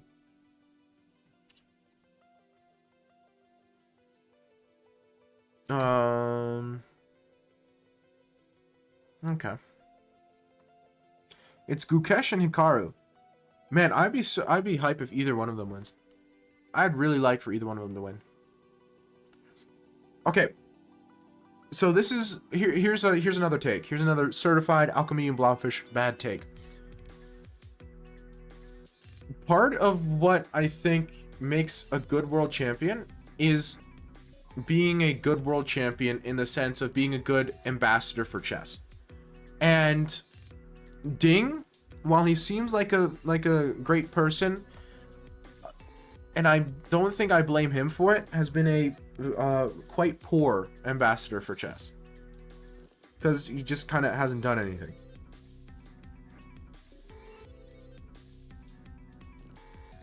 Again, I don't think it's his fault, necessarily, but whoever's fault it is, it's not a situation I'm in love with.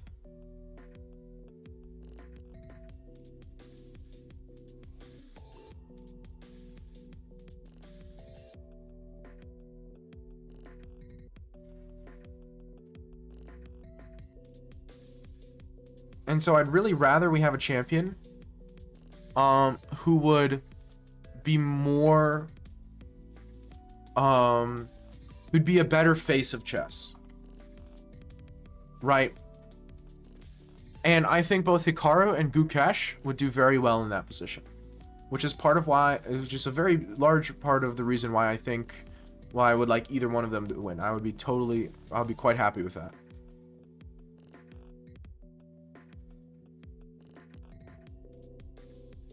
It's because I think, for lack of a better way of putting it, they fit the bill.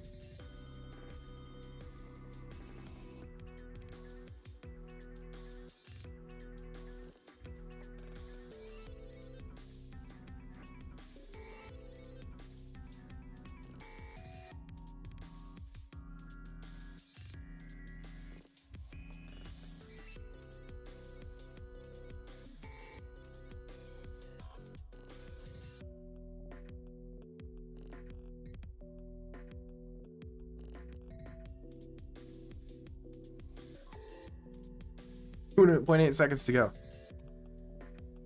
So I think Gukesh and Hikaru would both be excellent faces of chess. Hikaru because, you know, he's Hikaru. And while I don't watch a ton of his content, I think he would do a decent job. And Gukesh because Gukesh is a pretty good representative of kind of the rise in Indian chess we've been seeing recently. And so it'd be interesting from that perspective.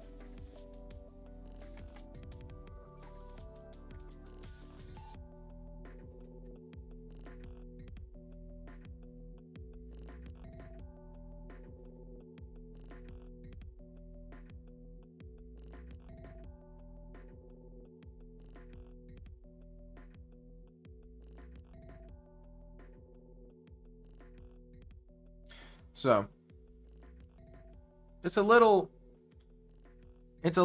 over intellectual. But what else do you come here for?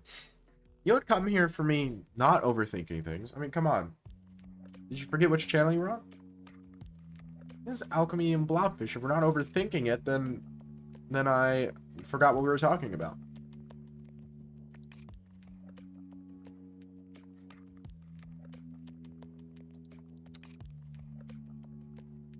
To be honest, Ding had some rough years after 2019. Yeah, but he didn't participate in like any tournaments. And again, I don't think it's his fault. Chess player overthinking, never. Oh, that's your first message, chat. Come on, man. Cut me some slack. Oh, that was a voice crack. Never mind, don't cut me any slack. That voice crack doesn't deserve it. Welcome.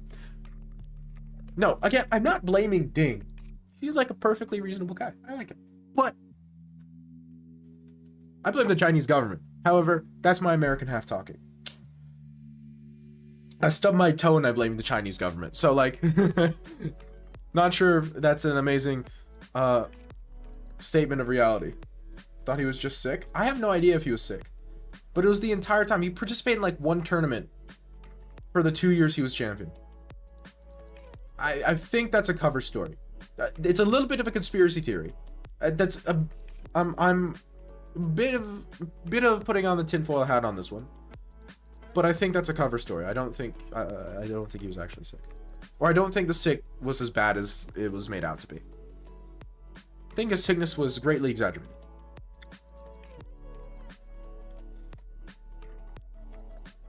Oh, I played Bughouse Online? I didn't even know that.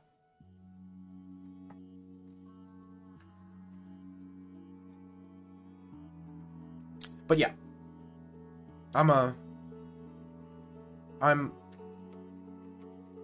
I feel like it's more likely than not that's some form of cover story. Now, again, what the actual reason for the absence, I don't have the faintest clue. But it feels wrong. This is pure vibes based, which is also how I play chess. You know exactly what you're getting around these parts. Vibe based overthinking.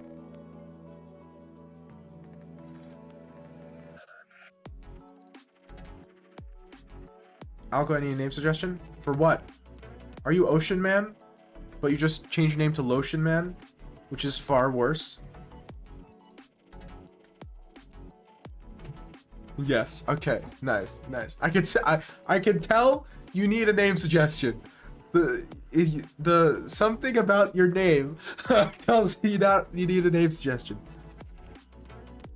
Why doesn't Richard Rapport know what happened to his buddy? I know, right? I should have been the first one to know.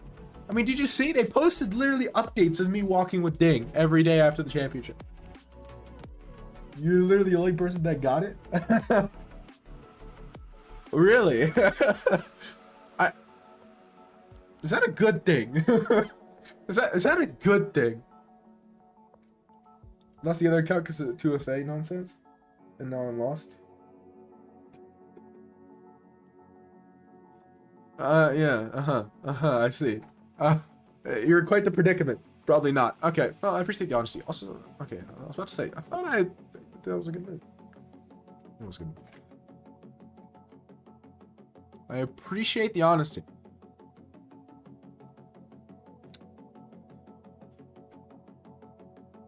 Okay, so, speaking of bad decisions, coming to the guy with Alchemy and Blobfish as his Twitch name for naming advice.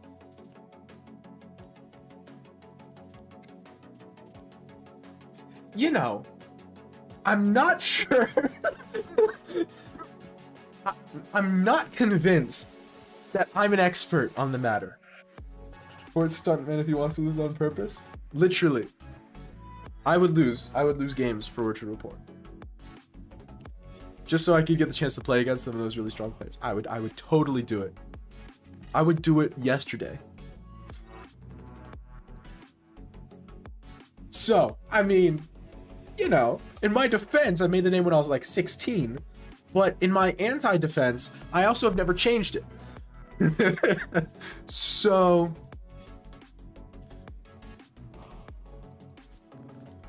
you know.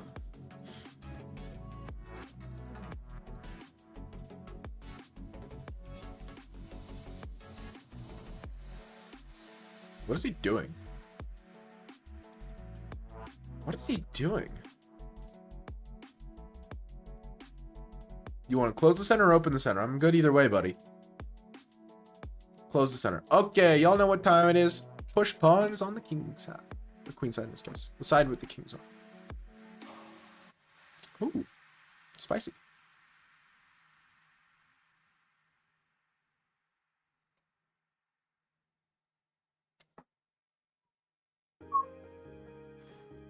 Where's your queen going, buddy?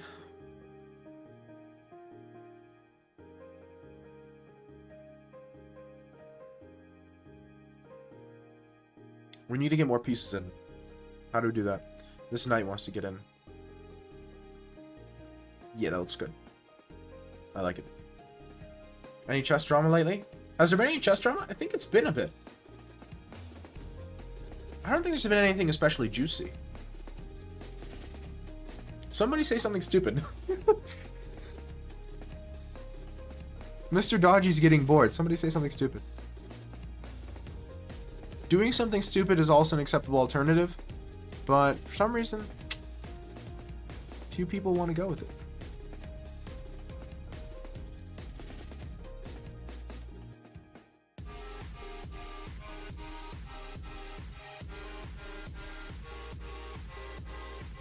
Interesting.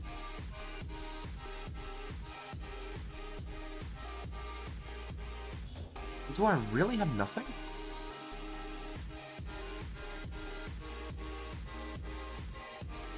I mean, I don't have nothing. I guess the question is, do I really have that little? Ooh, now that's an interesting move I didn't expect. That looks very suspicious to me, and so I kind of dismissed it outright.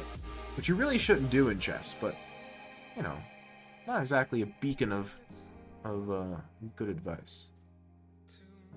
Where did my pieces go?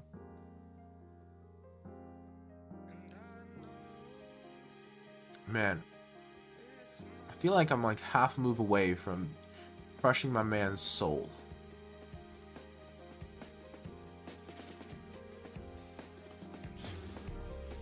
Welcome to my Twitch channel, Gong.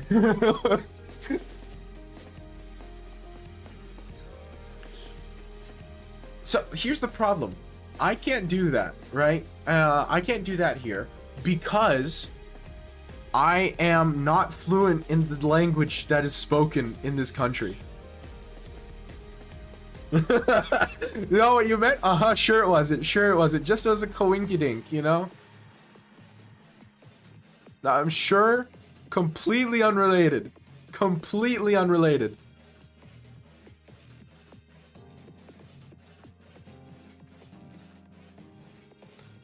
I'm reading way too far into it. Ooh. Get out.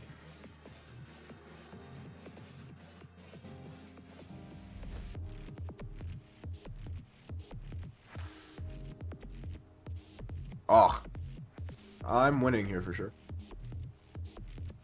There's a case regarding the Arbiter. Yeah, like the Arbiter not letting his dad in, or the dad trying to push past security or something. Yeah, that was a thing that happened. I don't know enough of details about it, because I haven't been on Twitter a lot recently.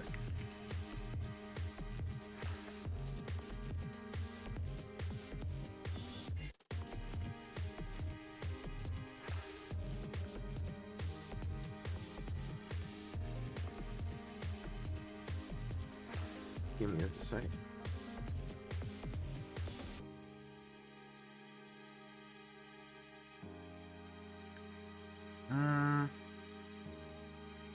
Let me think.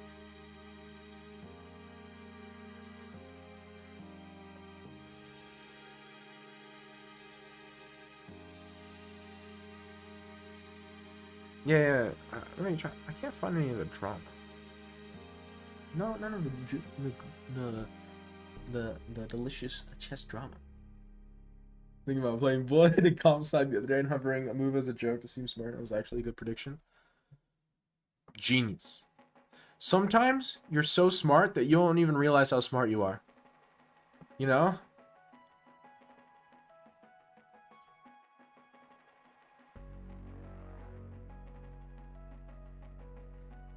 Sometimes you got so many skills that your bills are prepaid. You know what I'm saying? You picking up what I'm putting down?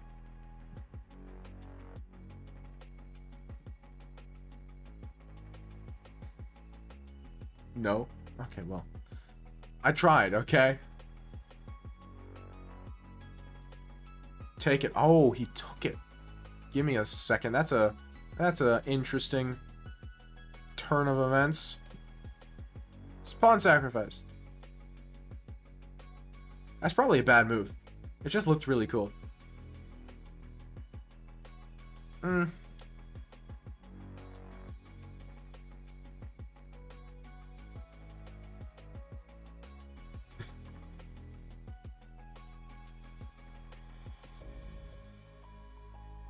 Sometimes, what other metaphor can I use for this? Sometimes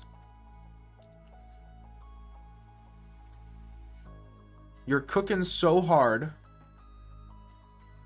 that you're burning down the kitchen turns into a flambe.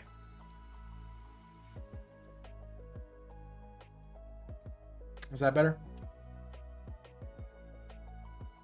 Yes, no, maybe.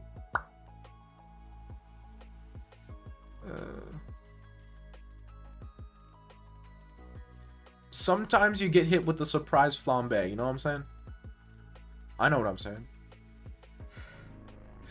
Don't know what I'm saying. Okay, I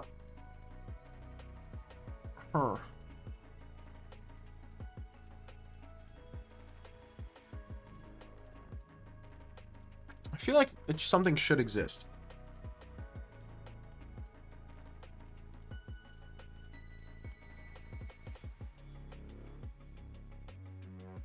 I'm just like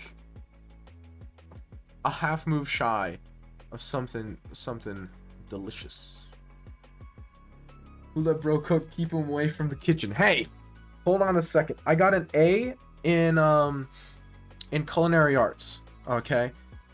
Now that was partially because I made all of my dishes into puns on musicals, and I think my culinary arts teacher really appreciated the effort. But I'm sure cooking had something to do with it.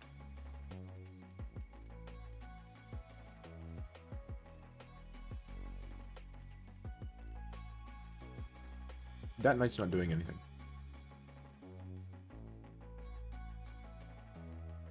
Yeah. Sometimes in life you just dodge a bullet in general.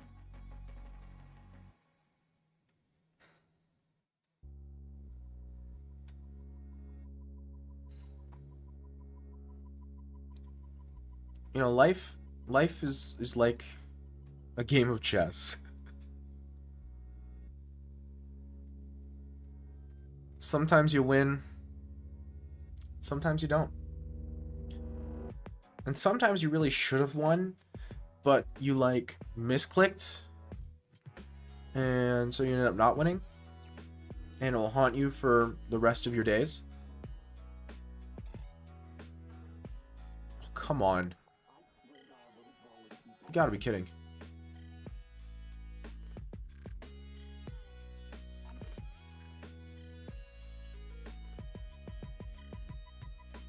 I don't have time for this. What am I doing, man?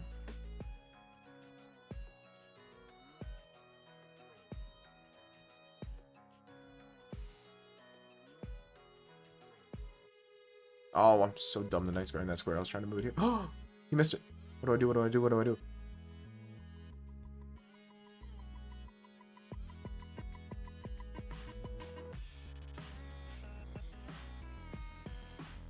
Ah. Hey, why 960? Because it's Saturday.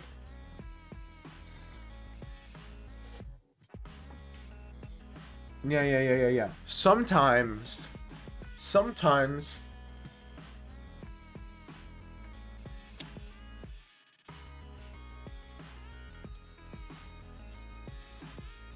What's the relevant game right now? Like Helldivers 2 or something. I've never played Helldivers 2. Sometimes you use the hug emote in Helldivers 2, and your shield protects your buddy from an explosion. That's a thing that can happen, right? Sometimes. Watch the CM and a CM hanging Queen both missing their replete twice to make the jaw of the Queen is hanging today. That is proof that we have a chance.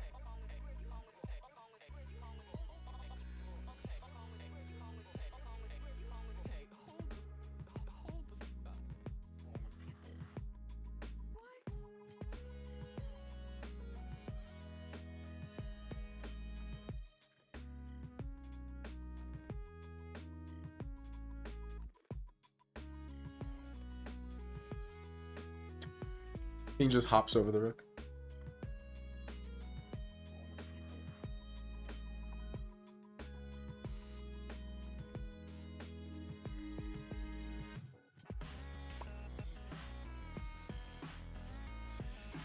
I can't decide if I love my position or hate my position. Because it's Chess 960 Saturdays. On Saturdays we play Chess 960. Because I've said before that I believe it's the future of chess, but fat lot of good that does if I don't actually like do anything about it. It's like, oh, it's the future of chess. Crickets. You know what I mean? So it's time for me to put my elo where my mouth is. So we're making Saturday's Fisher random. Is Speed Chess the president of chess then? Yes. No. The president of chess is still classical. At high level. But when you have people like Magnus Carlsen, being the advocates for the thing that you're doing, it's probably a good sign.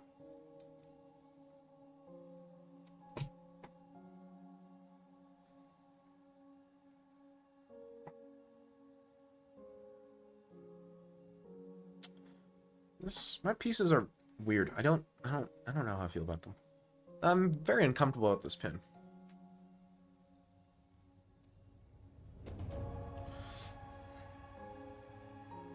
Excuse me? This bishop looks very weak. Very, very weak. Come on.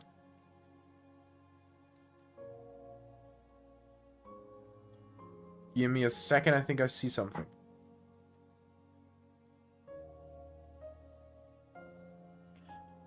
Does this work? If I take you as King D2, no, I take Bishop's play. I think.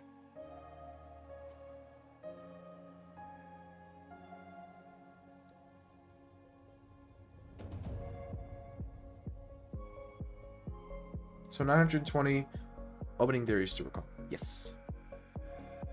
Well, it's 920 possible starting positions. You don't need to know your theory for all of them, theoretically. This was a very bad move.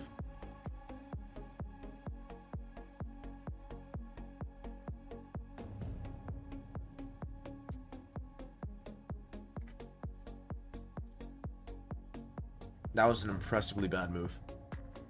No, I'm actually working on trying to get a thorough analysis of the starting positions in Chess 960. I've just been having some technical issues because I can't code, but I need scripts to make stuff work. And so me and a friend of mine who can barely code are working together, and it's some real powerful energy we got going here.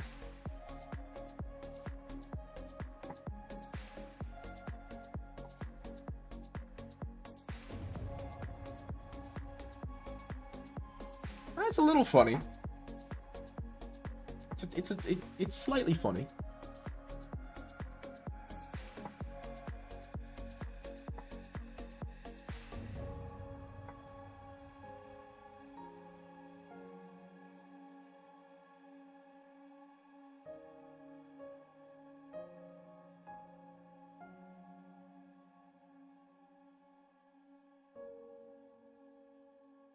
Okay, picture this.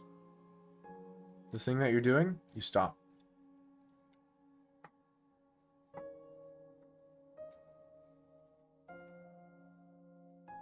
Is he just going to take the knight? Yeah, that's what I was thinking. Oh, wow, he didn't take the rook? I mean, I suppose it's all the same, right?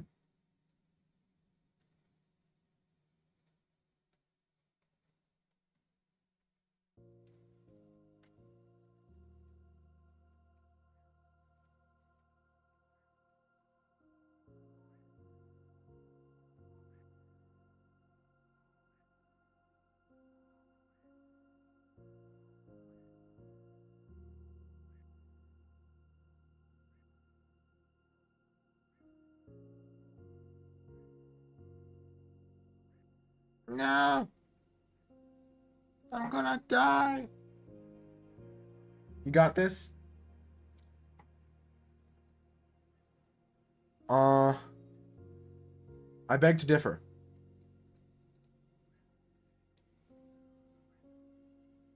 I appreciate the support, though, Slay Slay.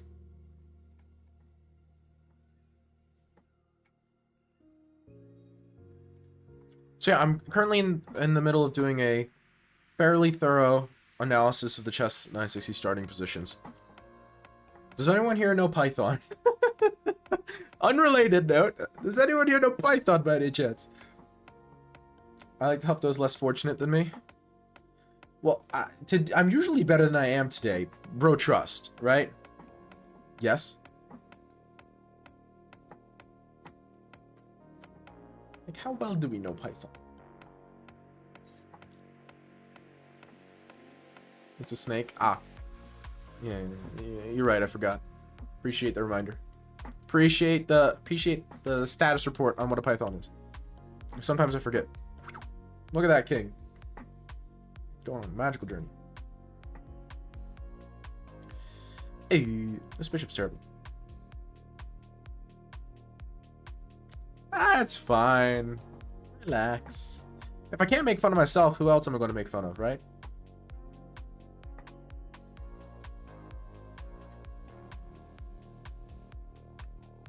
This is very weak. Although it won't be in like 2 moves if he does something. He like actually plays chess. Why do you want Python? Well, I don't care what languages per se, but Python was the one I've been using up until this point because it's the one that ChatGPT does best at. Al, can you code? No, not even a little bit. Which is why me trying to make a Python script is so funny. And why the results have been, just wonderful. Just chef's kiss. Well, yeah, but I was just talking from the perspective of the model itself actually being able to use it. Because I can't code, and so Python is fairly straightforward to read because it's it tries to be as similar to human language as possible, which means I can read it somewhat easily, and then I can get ChatGPT right and we work together. I did a lot of AI chatting when AI was newer. Nowadays I'm not doing as much. I mean, why not? It's a very useful tool. There's like no good reason not to use ChatGPT. That's a tool. Again, it doesn't replace programmers, but I mean, it's just handy.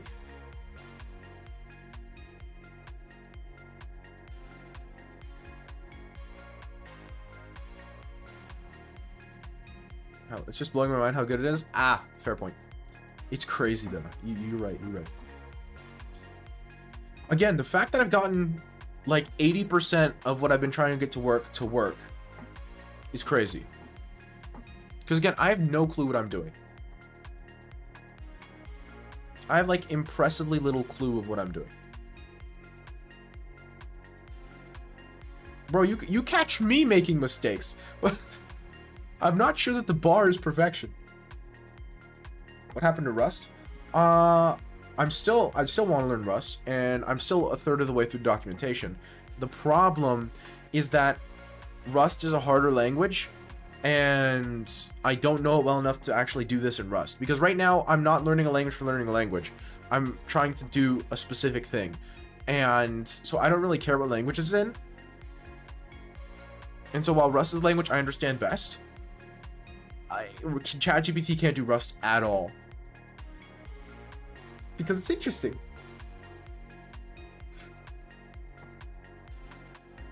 I'm not going to be a normie and learn like Python first. Well, who do you think I am? If it's worth doing, it's worth overcomplicating. That's my philosophy.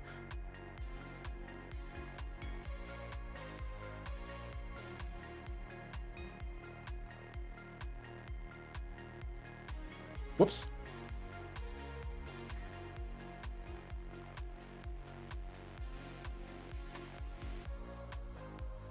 I've read like a third of the Rust documentation. Okay, like a quarter of the Rust documentation.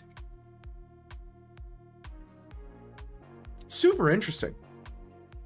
Even from that little amount, I feel like I've already learned so much more. You're too good for this rating. That's because on my main account, I'm currently 2,000 and I used to be 2,200 and I lost a bunch of ELO recently because I've been playing on stream and not grinding ELO. My take is everyone needs to divert understanding to understanding AI. Preference to anything else. It's going to change things beyond understanding. Okay. So I agree with the second part. The first part, because while it's been useful to know stuff about the internet, most people don't have to know things about the internet. How much do you study openings? Pretty decent amount. It's one of the parts I'm more studied in. I haven't much recently, but recently I just haven't studied much chess in general. College has been killing me. I learned Rust once and I realized I was actually pointless because I'm never going to do low-level code or need performance. So one, it's interesting. That's the first reason. What's your way of studying? I try to find an opening I like. I play a bunch of practice games, and then eventually I buy a book and look up YouTube videos. Chess books, if you can afford them, are such a useful resource.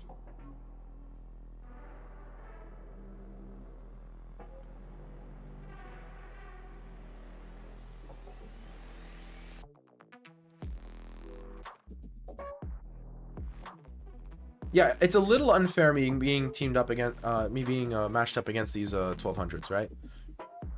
It's slightly unfair. Speaking of slightly unfair, hold on a second. Hold on just a millisecond. Why can't I take this? Do I take it with bishop or knight? I think I take it with knight, right?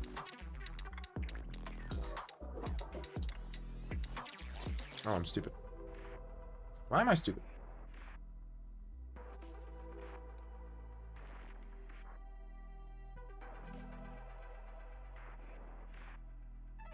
On us archive? I have no idea what that is. But post the link. Because I'm books are expensive. Now, the problem is I really like physical books. Now, I don't have that many physical chess books because those are even more expensive. But I really do like physical books if at all possible. I far prefer them. Vastly prefer them. Here.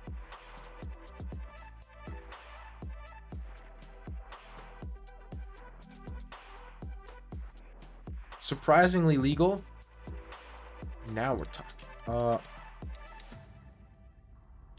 Stop.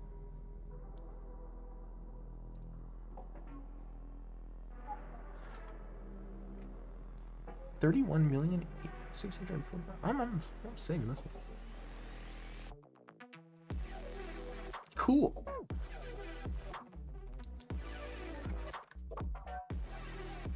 I love the internet. Such a good place.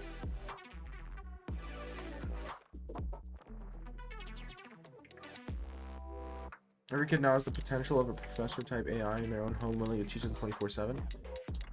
Ooh, I disagree with that. AI is not good for educational purposes for topics you don't understand already. It's far too unreliable. It really hallucinates way too much. And the thing is, the problem is it gives you the illusion that it knows what it's talking about. So it doesn't even tell you if it's messing up, so you have no way of knowing unless you already know the topic. I disagree with that. AI has many uses, and I think it's an amazing technology. Teaching is not one. Not right now. Eventually, probably, but not now. And when it gets there, it's just going to be basically Google, but the search results are better. Which, that's not a dig. That's not a diss. But I have caught it out. Forget caught it out. It makes more mistakes for me than it does correct answers. I regularly... I use it for asking basic questions, but then I fact check it myself. It does learn, but I have to fact check it. In my experience, I've always had to fact check the AI.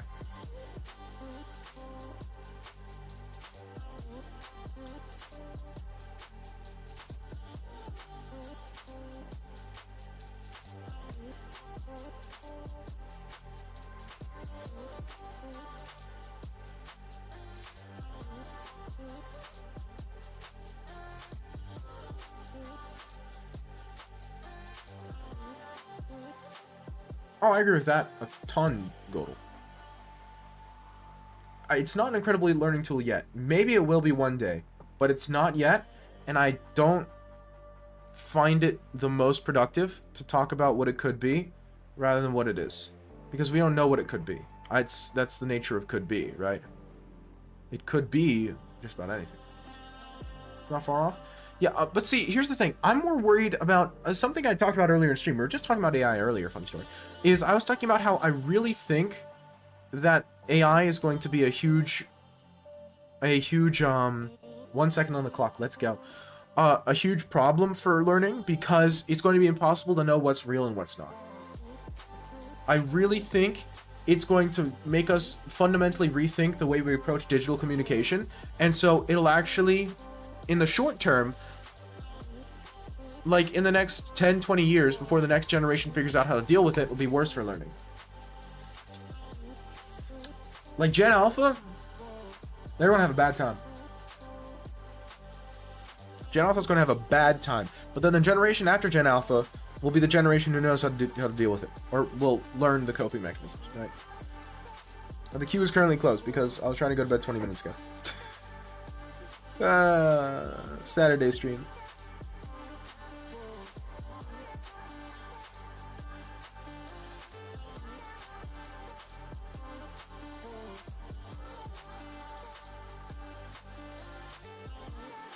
Disagree with timescales? Okay, the timescales are the part I am the most flexible about. I don't care about the timescales. That is just, I was throwing out random numbers. Where do you live right now? North Macedonia. I am throwing out random numbers. The timescale, to me, isn't relevant, but is like impossible to predict and doesn't change the overall picture. I don't know which generation has it bad, but a generation has it bad. Maybe it takes 2 generations to figure it out. I don't know. But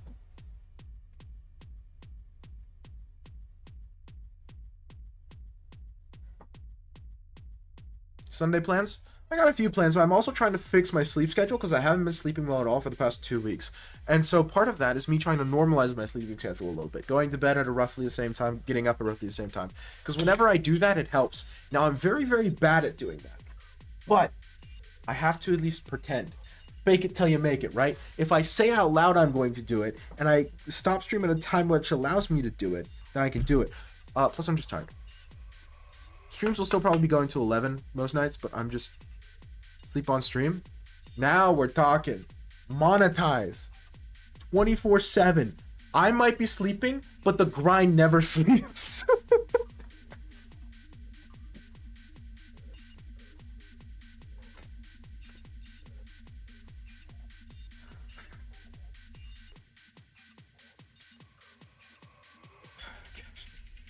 Passive income. Passive income. It'll be like Big Brother's watching you. Well, I have little brothers. Well, I have little brothers, so it's not that different. I'm survive. It's just weird. The sleeping streams for me are just weird. I'm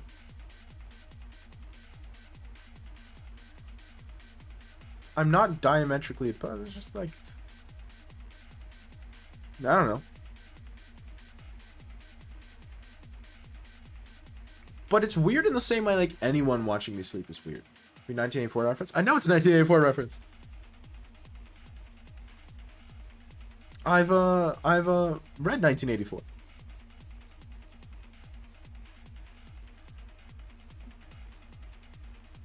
Yeah, so I think the AI is going to fundamentally change digital communication. I call it my 50-year blip theory. And currently, I'm only thinking about for AI, but the more I think about it, the more I think it applies to a lot more.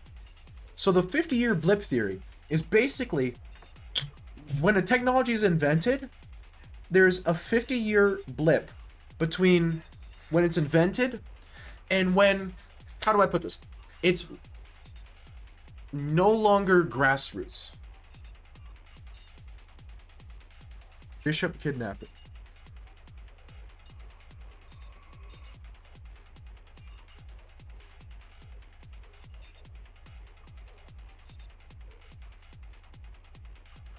So first thing, how would it be shortened?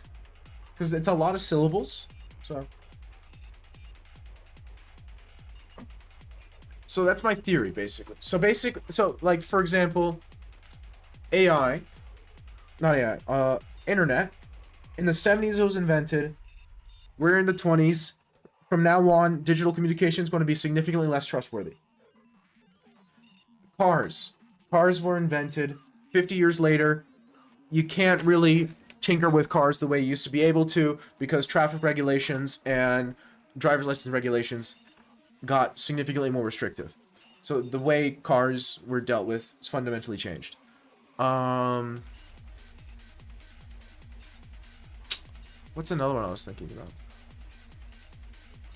It's just something I've been thinking about. The AI thing specifically. I don't know if it extends well to everything else, but for AI, my point is for the internet age, the 70s is roughly when you can say the internet was invented. And so since the 70s, to some degree, it's been somewhat simple to verify the sincerity and kind of authenticity of stuff because it's hard to fake things, right? Yes, you can Photoshop things, but videos were nearly impossible.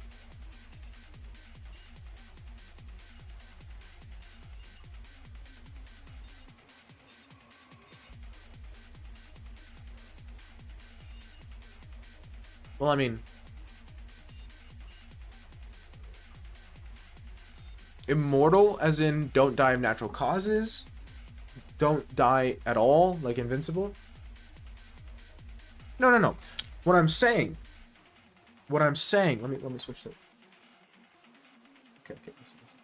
I don't actually have just a webcam scene. I forgot. I haven't fully finished setting up my setup yet. Anyway. So what I'm saying here, ocean promotion.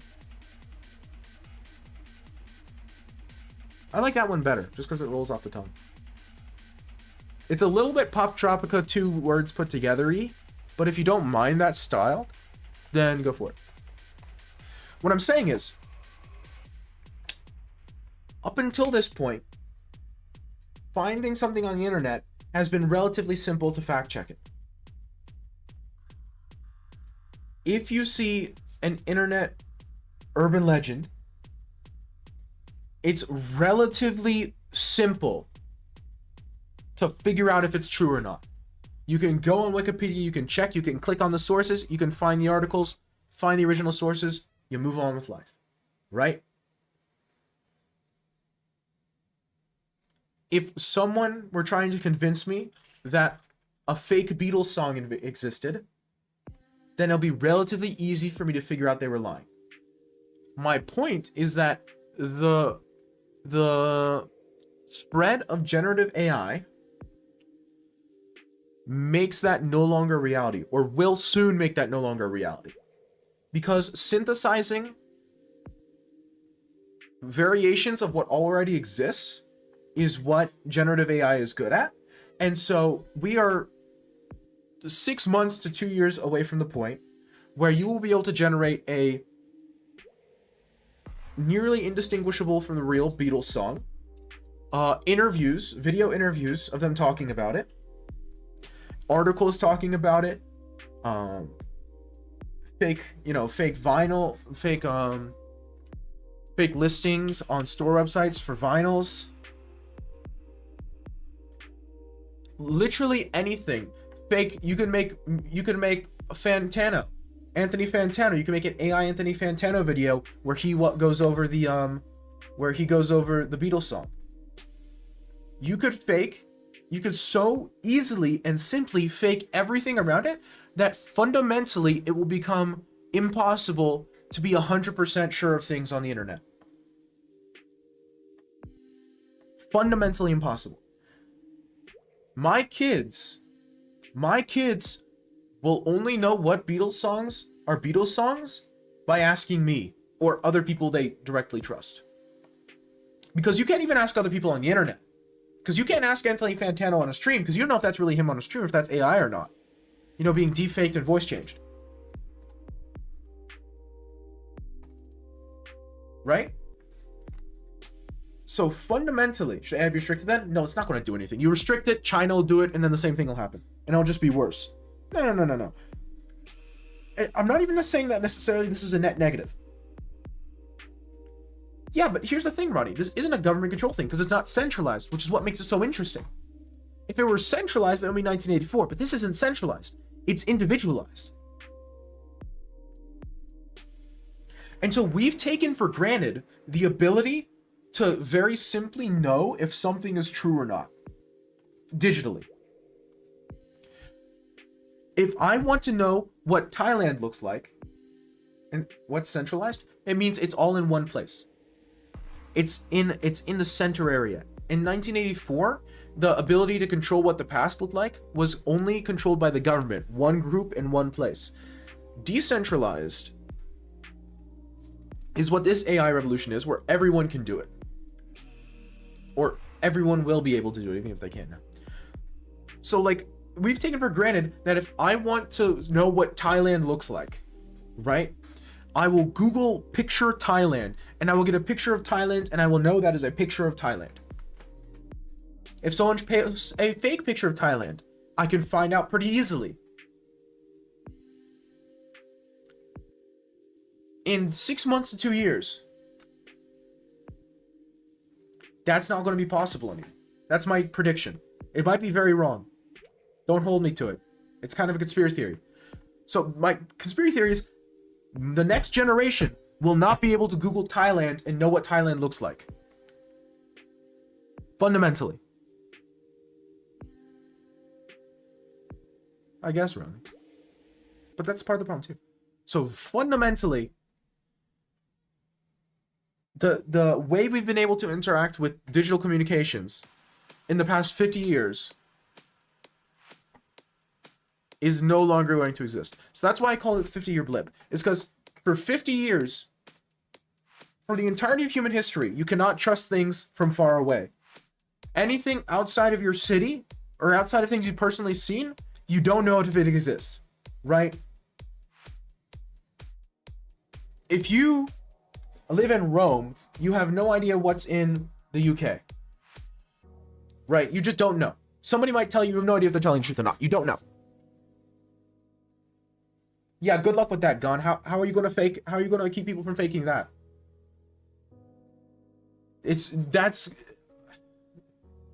But that's one, super slow, and two, also easy to fake.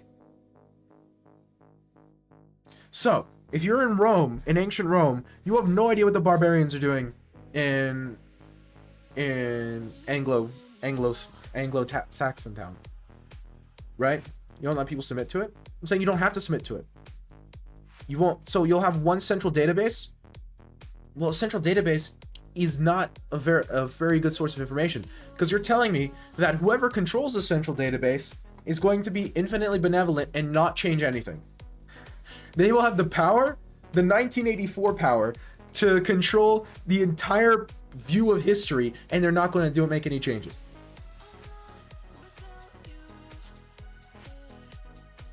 I think historical precedent disagrees with that as an idea.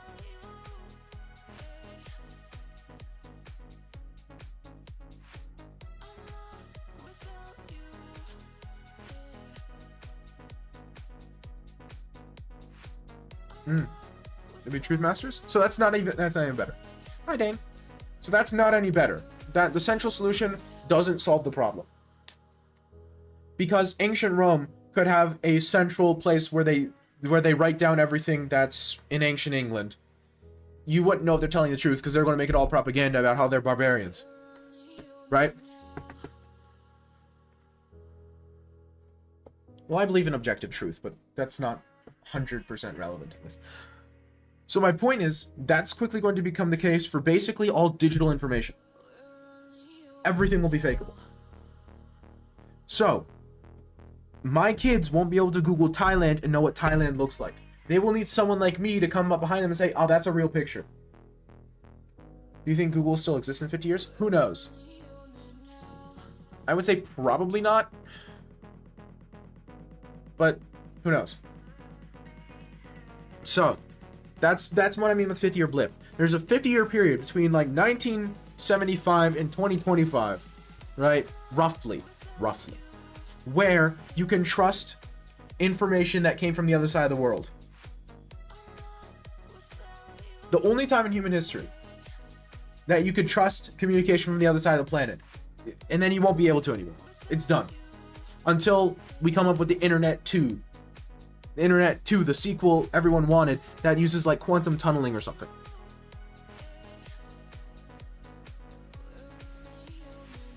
You still apply a sanity check to it? Even now, right? Yeah, but that's... Why won't you be able to trust stuff? Because generative AI will make everything so trivially easy to fake. And you can create fake sources for your fake information. And the fake sources can be just as believable as real sources.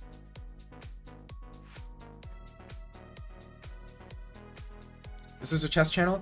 Vaguely. Depending on my mood.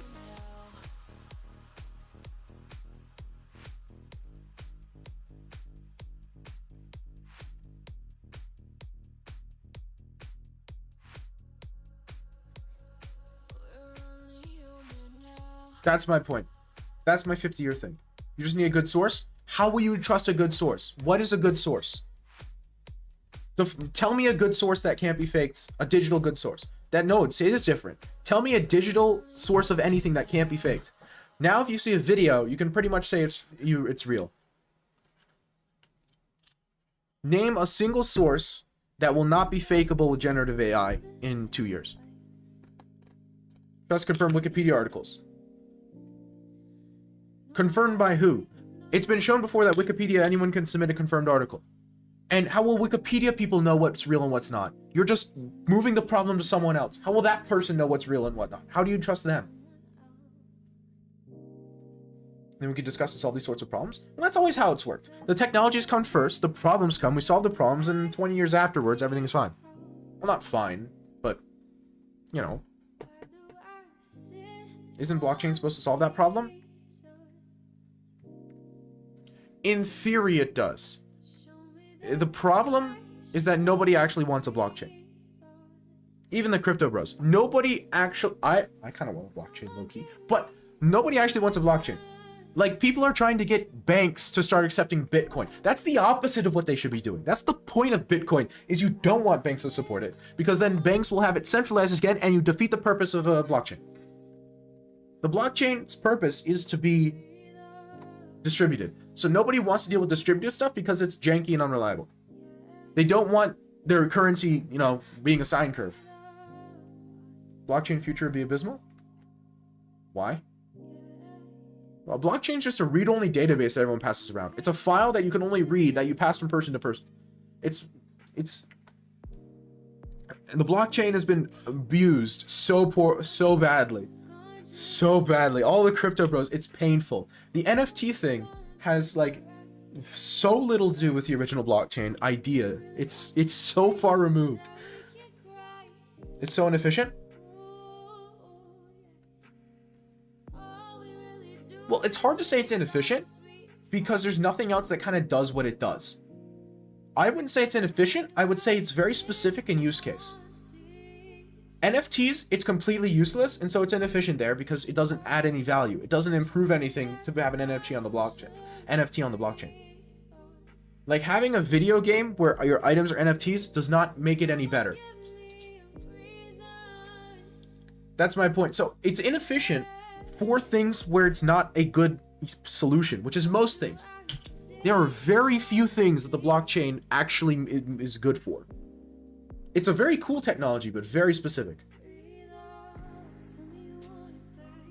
And so the problem is we take this specific technology and we're using it on everything. And it's stupid. You know, it became a fancy tech term. AI is probably going to do the same thing, even though AI is a much more generally useful tool. It's like, what's a metaphor here? It's like saying a fork is an inefficient tool for fixing a car. That's true. A fork is a very inefficient tool for fixing a car. But it's not fixing a car. What's blockchain actually good for? Like you said, the peer-to-peer distributed verification of things. Made by experts in Wikipedia mods? Because how do you trust the experts in Wikipedia mods? They could just be any bozo in a basement generating something via AI. The articles themselves, like, you can't, right now you can trace the sources back and find something concrete.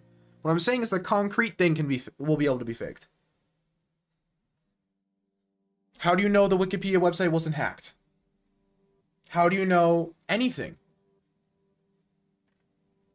Everything digitally has already been very weak, but the problem is it's very easy to get back to concrete sources for things that are harder to fake. If you can't trust experts? No, you can trust experts, but not internet experts. That's the difference. You can trust experts, but in-person experts, right? So like I'm talking to you and you're standing here, experts. Internet experts are the problem. You can't trust anything today? That's not true because you can trace the articles back. You can click on the article sources in Wikipedia, read the article, see the videos of the things happening, watch some videos on some news channels, on some YouTube videos. You can find it on other sources and sources that are much harder, if not impossible, to fake with current technology. Or really, really difficult. So not everyone's you can't fake it a billion times, right? If you want to fake, I don't know. Digital hoaxes have been stuff that's happened, but they're so hard to do and requires so many things to go right that they haven't been a problem that's changed communication fundamentally. My point is the digital hoax thing is going to be so trivially easy. Oh, but how do you know if it's an old Wikipedia article? What can't be faked? You can fake timestamps on websites. That's trivial. It's a piece of code in the thing. How will you know if it's an old Wikipedia website? Fundamentally. That's my point. Things on computer you can't trust, or you won't be able to trust.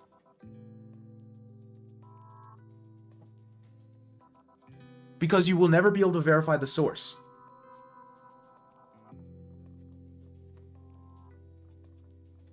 No problem. I do not I'm not trade in the stock crypto market. I agree, Jay. I have some long-term investments for like retirement in a mutual fund. However, crypto is gambling. There's no fundamental value to it. There's no purpose. I disagree fundamentally with the gambling. I think it's the same as flushing your money down the toilet.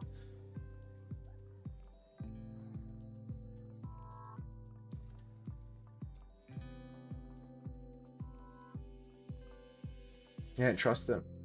No. But you could still trace the sources back. Because you can find the information that's harder to fake. And that's verifiable.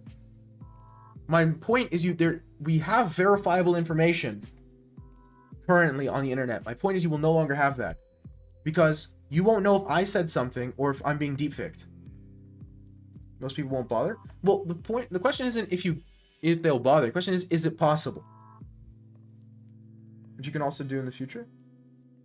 No, you can't, because everything can be faked. That's what I'm saying. Every part of the chain could be faked. A digital hoax, you could fake like one part of it, and so as soon as you start digging, if you dig deep enough, you find the lie. My point is, you can fake it all the way to the bottom with generative AI. Everything can be faked today, but the amount of effort, it requires monumental effort, way too much for one person. And enough that's going to catch the attention of a lot of people. 3 can keep a secret if 2 of them are dead. My point is it gets so much easier. It's so hard right now to fake things. So hard. Like, you get a call from your mom. You listen to your mom talk. You know it's your mom. You get a call from your mom 20 years from now. You have no idea if it's your mom. You have to have, like, stinking codes. Like it's some sort of spy movie.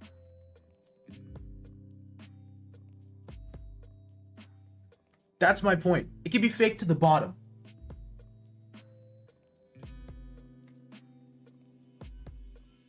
If I'm on FaceTime with my grandmother today, I know it's my grandmother. I won't know that in 20 years. I can't know that in 20 years. I will not be able to be 100% certain that it's my grandmother that I'm on the phone with in 20 years. I can be more certain. I can be somewhat certain. I can be like pretty sure, but never 100%. See, gone? That's what I'm talking about. Say a website, know 1,000 experts upload articles, other experts confirm those articles. I cannot trust that website. It goes for the future too. Not necessarily. Because you will never know what happens. Eventually, something will break down, and you'll never be able to trace it back. Because you never will be able to look through sources, because it'll be fake to the bottom. I'm telling you, the difference between current time faking and faking in the future is that currently every part of the stack can be faked instantly by one person on consumer hardware. Yes. You dig through, so you have the article you read. That article links to a study. The study links to a few different PhD students from a college. Whatever. Yes, we're talking about AI. Right? Currently, you can fake the article. Maybe you can fake the study. It's hard, but you probably could. Faking the people, very difficult. Faking the college, now you're getting to nearly impossible. My point is with AI, I could in 10 minutes fake that entire thing. I can make a fake article from a fake study with fake people that all have pictures and videos of them playing with their dog. Right? A college with 100,000 fake students.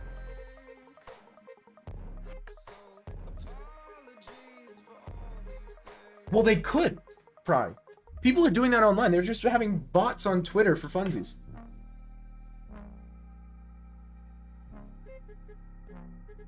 But you won't know it's true. You can know it's true because you can check. My point is you won't be able to check. That's the difference. And trusting things without being able to check is a bad idea, historically. That's my point. You won't be able to check, or checking won't have any value. How? How would you verify anything? My point is it's not possible. You can't. You fundamentally can't, because everything can be faked so easily. These elites won't let AI go that far? How are they going to stop it? Even if they stop in the US, how are you going to stop China from doing it? You're telling me China is going to say, yeah, know what? We don't want to ruin the Americans' internet. Let them be. Or, I don't know, Russia, or literally any country. Verified expert white, something like Wikipedia. But how will you know they're verified? How will you, Danish Dane DK, know that they're verified? Unless you meet them in person. Where do they get the verification from? Who verifies them? It'll be the same arms race? Well, you know, whatever. I'm saying U.S. government isn't all powerful. They won't be able to control it.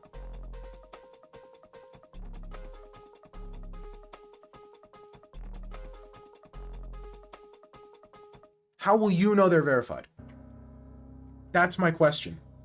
Currently, you can dig, and you can eventually find it. If it's bad, then I would not be able to check if it's true. Let me give you an example. The other day I was watching a YouTube video. In the video, he cited an article. Okay? I was like, okay, this is an interesting video. I went to the article, and the article cited a study. I read the study, right? And from that, I found out that the video was incorrect. It had misinterpreted the article, which the article misinterpreted the study. It was a whole mess. Always had been. But like, You don't know if that's going to change. It's eventually going to change. And also, always has been, it's a little suspicious. Wikipedia's had a lot of problems. There's been a number of times Wikipedia's been wrong. But that's beside the point. But in the past, if Wikipedia is wrong, you click on the sources, you find out the sources are bad, and you move on with your life. How do we know the need to deal with them? We simply have to relocalize. That's why it's scary. That's my point. You don't know if it's going to change today? No, but you can check. You can always check. If I go to Wikipedia right now, give me something to search. Okay, just...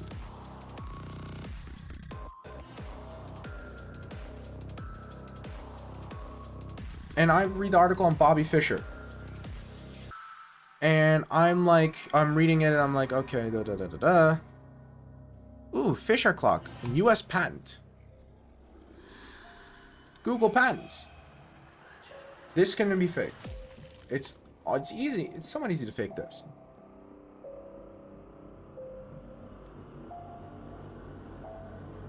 Today, it'd be very difficult to fake an entire patent. You would have to have an extensive knowledge of US patent law in order to fake a patent. You would have to basically be an expert on patents and chess clocks in order to fake this today. 20 years from now, you can fake this with a sentence. That's the difference. So if I want to learn, if I'm like, oh, this chess clock thing, I want to see what the source is. I want to see if it's true or not. I can go and I can read the patent. And I know that it's really, really hard to fake this and really easy to see that it's fake. So like the balance is shifted so strongly in favor of the actual true information. Do I trust? Do you think everyone would get their own AI? I mean, you can go download your own AI right now. I go to Wikipedia, which I trust. But how can you trust Wikipedia?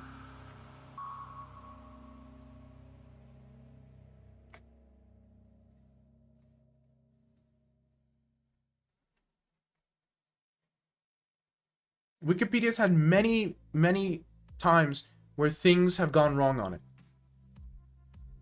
You can't always trust Wikipedia. You can trust them a lot of the time, but you never know. You never know. Maybe they'll get worse. Maybe you never know. I trust experts writing from the articles, but how do you know they're experts? You will not be able to know that they're experts. You're circular logicking. You're logicking in circles. So I can use the AI to check, but the AI doesn't know. Project.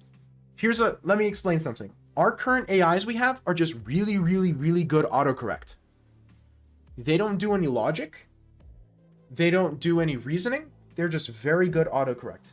They predict the next word or series of words that should occur. Fundamentally. It's a little more complicated than that, but that's fundamentally what they are. So an AI won't know if something else is AI. It'll give you an answer, but it doesn't know. Trust the confirmed articles, not the ones made by random users. But how will you trust the people? So, no offense, in my opinion, that's kind of naive, because that means today you could be lied to, and you wouldn't know. One of the experts there, or a few of the experts, could come together and decide, you know what, we're going to lie, and you wouldn't have anything to do about it. Because right now you can check. That's what I'm saying. You were able to check. You will not be able to check anymore. So even if you don't care about checking, they won't be able to check. The experts won't be able to check either. Those people don't know everything. They do research themselves. Wikipedia isn't just experts. Those experts have to do research as well. They can't trust anything either. This doesn't just apply to you. You can't do anything about it. Today you can. I can read the patent. And I know for someone to fake this patent, they have to have extensive knowledge of US patent law and extensive knowledge of chess clocks, and nobody has to catch them. Because it will take a long time and a lot of learning to fake this. Faking this today, very hard. Very hard. Faking this in 20 years, 2 seconds. It will take more time to prove that it's false than it does to fake it. That's the difference. Right now, it takes more time to fake things than it does to prove that they're wrong, most of the time. When that's not the case, you get digital hoaxes, right? You get misinformation. Experts out in the field who could fake it as well. Yes, but it's so difficult, and they will be ostracized immediately. That's my point. The experts have to fake it right now. In 20 years, in 2 years, the experts won't have to fake it anymore. The experts will have to disprove it, but they won't have to fake it. That's my point. The barrier to entry of faking will go. That's the point. Fundamentally, the faking that's happening won't be different than today. Maybe videos will be easier to fake. But my point is the barrier to entry will be so trivially easy that it will be harder to prove it wrong than it will be to fake it. How would you know if a patent is fake or not familiar with US patent law? Because I could read and compare it to other patents. And I could read US patent law.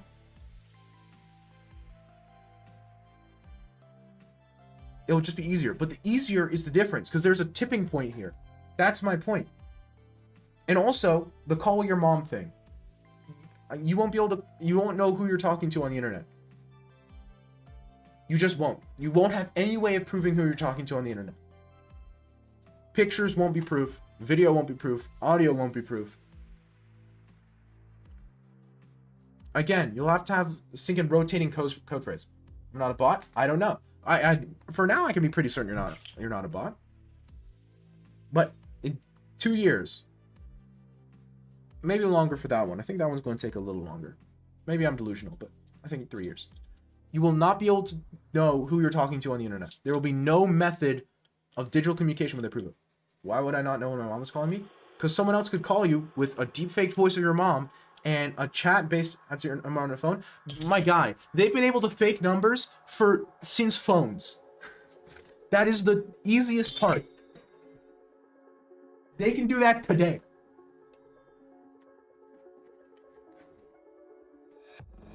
You'll underestimate what's coming? That's what I'm saying. Am I reasoning much? Well, I wouldn't call it reasoning. Because again, it's not really reasoning. It's just getting better at predicting.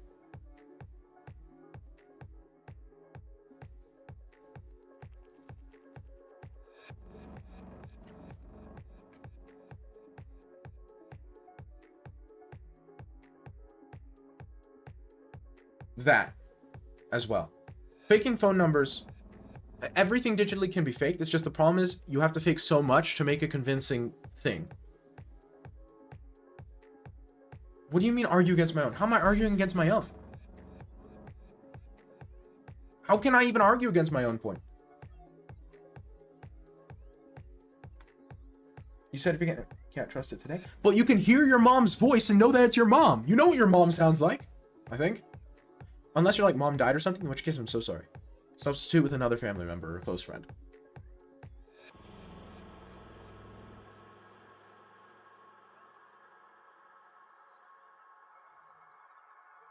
That's a philosophical question, Slay.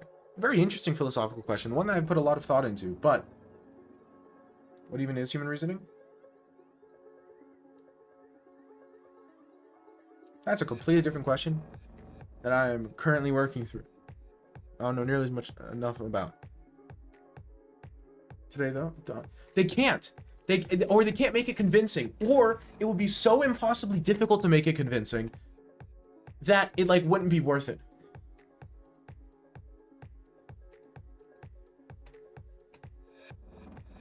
What do you mean my points don't add up? Okay, I'm going to stop because I don't understand how my points don't add up. I'm saying that in 2 years, your mom will call you. You won't know it's your mom. She will talk to you like your mom, with your mom's voice, knowing everything your mom does.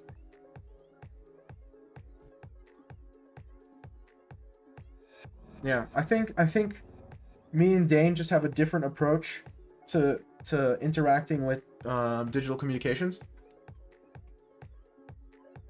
Yeah, so that's my point. That's my point.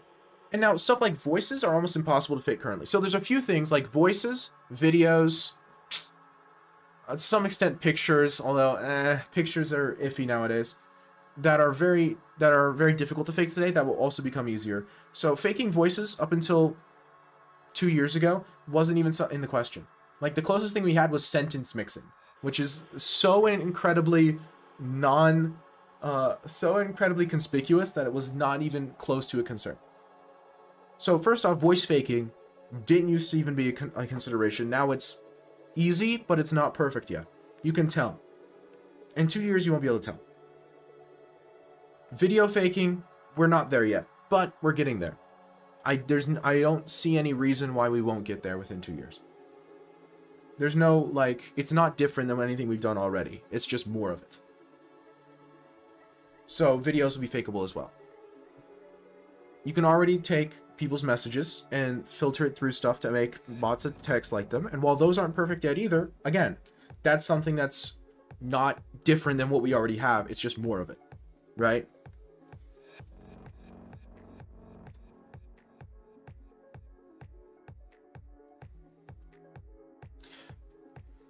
Worst case scenario, I can go to a travel blogger, Dane, who has a YouTube video of them going to Thailand. And it's so impossibly difficult to fake that. I've thought about this a lot. I came up, the 50-year thing, I came up with 4 months ago. And I've really started thinking about it more in the last month and a half. Because the month and a half ago is when I was confident enough in the thought to actually share it with some people I know. And they basically, what's my wording? They basically sanity checked and said, yeah, that makes sense. That's not completely insane. So I was kind of like a green light, you know? So I thought about it some. I kind of floated it to people I know and trust whose opinions I respect. And they're like, yeah, that makes sense. You're probably right. And so I've been thinking about it more. Because I haven't heard it talked about in this capacity. Right, the AI faking things I've heard talked about. But just the fundamental way it'll affect our ability to trust digital communications.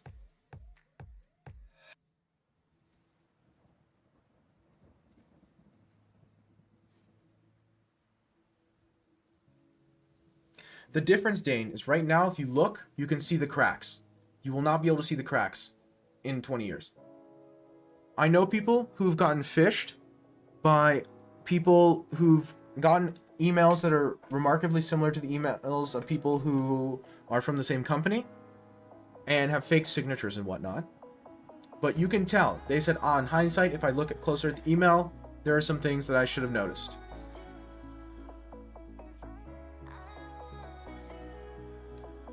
I'm saying there won't be those things you should have noticed in 20 years.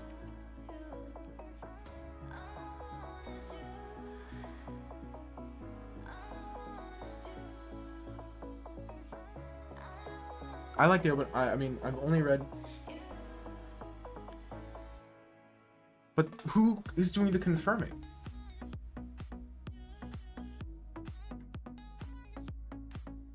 Competing AI? What do you mean competing AI? AI can't detect AI.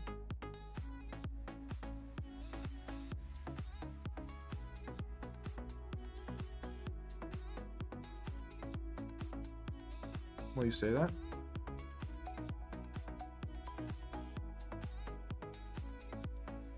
Maybe it can. It hasn't been able to yet with the bad text we have now. Humans can tell the difference, by and large, between AI text and human text. Especially with some of the weaker models, you can tell. Bots can't. They just give you a random result and are very confident in it. Every foray into that has failed so far with the text. Maybe I'm wrong, and maybe they will be able to do it, but so far it's looking grim. Website experts, you won't be able to trust it. No, because you'll never know if it's replaced overnight with all fake. Tonight, if I wake up tomorrow and something's changed on my internet, if I start paying attention, cracks will show. Cracks won't show, so you won't be able to tell if anything is faked. It's like walking through a city. Okay? Imagine we have our current construction technology. Okay? And you're walking down the main road of your city, and you know what it looks like. All good. If someone destroyed a building and tried to rebuild a building that looks exactly the same, you would be able to tell because there would be some problems with it. And it would take a long time. So you would see it break down and build back up. So you'd be like, okay. Now, if you weren't paying attention, then you would still fall for it. But let's say someone, I don't know, replaced a store that you trust with a different one. They would have to take time to do it, and when you go there, it wouldn't be the same. There would be slight differences. A chair would be in a different spot. A window would be a different size. The color on the walls would be slightly different because you can never quite get the same color of paint twice. There would be cracks. There would be slight differences that would make it possible for you to tell that it's not the same if you were able to tell. And additionally, it's really hard to do because buildings is very difficult. Constructing a small convenience store is very difficult. So someone breaking it down and replacing it would be very conspicuous and couldn't be perfect. My point is that in that example, the equivalent would be people now have a magical gun that can instantly build any building that they want. Now, unless you walk in the building and already know everything about it, how will you know if the building's the same on the inside? There are no cracks because it's going to be perfect. It's not going to be imperfect anymore, and it can happen instantly. Right now, it's not instant and it's not perfect. That's my point.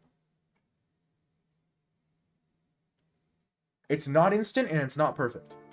In 20 years, it'll be instant and perfect. So you won't know if someone's changed the convenience store. You can't know. Because they could have done it while you turned around. Currently, they can't do that. They don't have the technology. Which is why you don't have to think about it.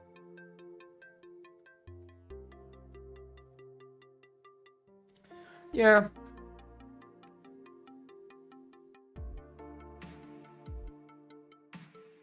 See, a lot of those big solutions, Slay, I always feel like they kind of assume, at least for human civilization, that we're a lot more united than we are.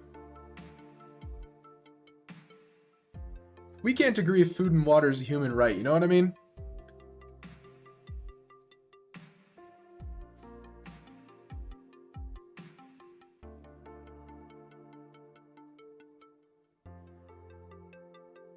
I'm reading the website for the open access thing.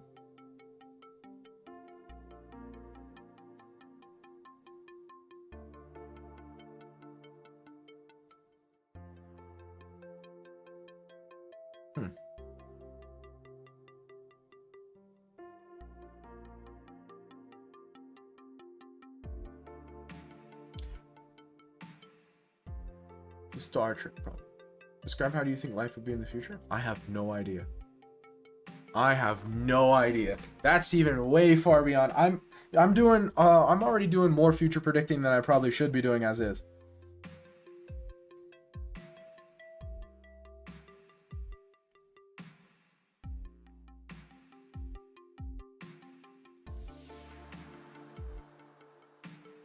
Because no, you don't have to fake the experts because you don't know if the experts exist. Right now, you know if they exist. You could hit one up and call one, and you would know that he exists. You couldn't do that in the future. My point is, now you can keep digging, and if it's fake, you'll eventually hit the floor. There will not be a floor. You can do it now. That's true. But it's hard, and there'll be a floor always. The pit will have a floor. You keep digging, and eventually you'll hit metal, and you're like, it's fake. It's hard, and there'll always be a floor. In the future, it'll be easy, and there'll be no floor. I want some future predicting for education. Now that's the easiest way to look like an idiot. Same website? How do you know? How do you know if it's the same experts and same website? You can't call them to find out. That call could be fake too. How do you know it's the same website? How? Like, what digital form of communication could verify anything? Again, if you dig. Bro, it's called encryption.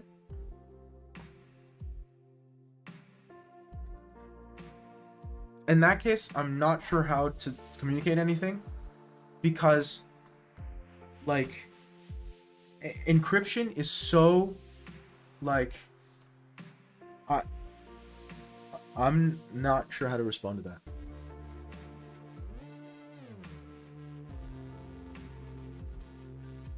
I yeah. What do you think encryption is?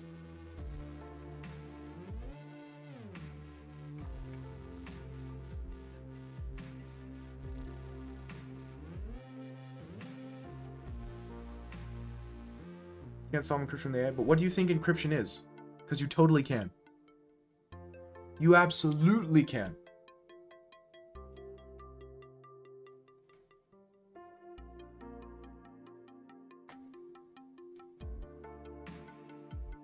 Also, Gong, I skimmed, I should say, the what is open access section of the open access .nl website. And my opinion on it is I really like it. I would love it if more things went like this. I don't think it should be legally enforced. However, because I think that would make it then you get into difficult things with some journals not being able to funding would be difficult for some people. It would hurt some niche cases. However, I think the more places do open access stuff, the better, because I have personally run into times when it's annoying that it's so difficult to access certain studies that I want to dig into.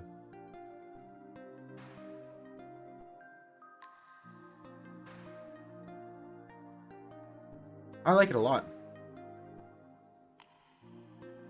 I like it a lot as a model, though. I'm a Linux user, okay? I'm a Linux user. I like open source.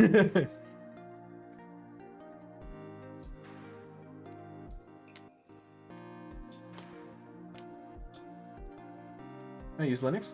Yeah.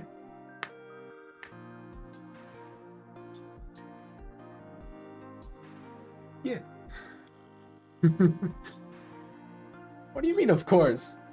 Oh, now I'm insulted, I think.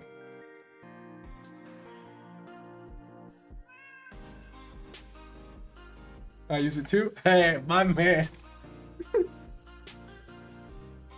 See, I have two machines right now, right? One of them's encoding the streams and running the chat bot, the AI captions, all that sort of stuff, and then the other one's my gaming box.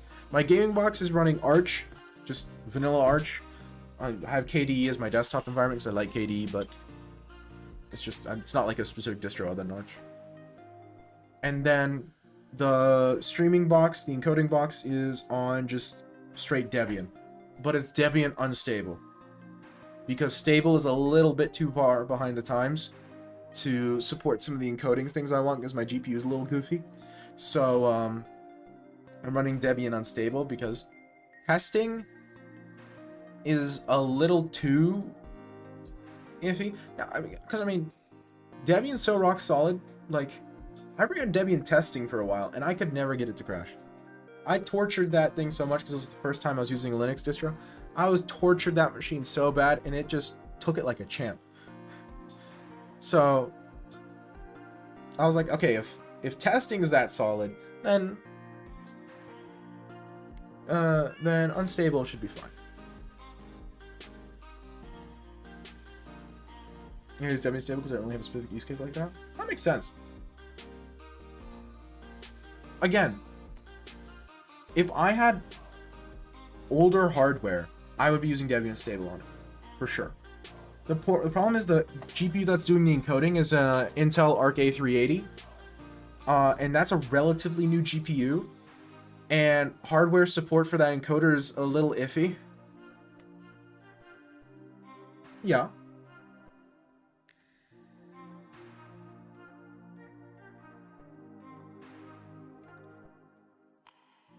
And so I had to custom compile some stuff. But I mean, you know. So why can't you trust Wikipedia's? Because digital signatures can be faked even today. Today you could fake digital signatures. It's just annoying. But one, that, and two, everything on the internet is packets of data. It's packets of data. Fundamentally, I don't care how it's encoded, it's always packets of data. The entire point of our current AI models is they predict future data based off of past sample data.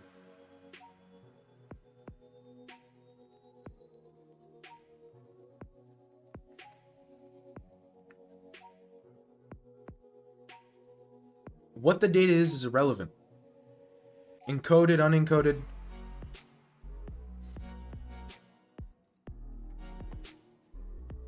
On quantum computers?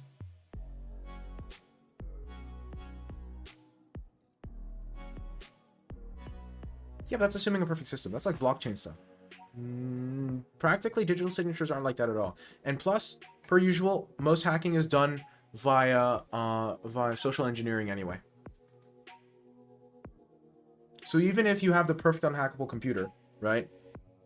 Social engineering, it's always possible that you're going to get in. Humans, you know, always the weak point.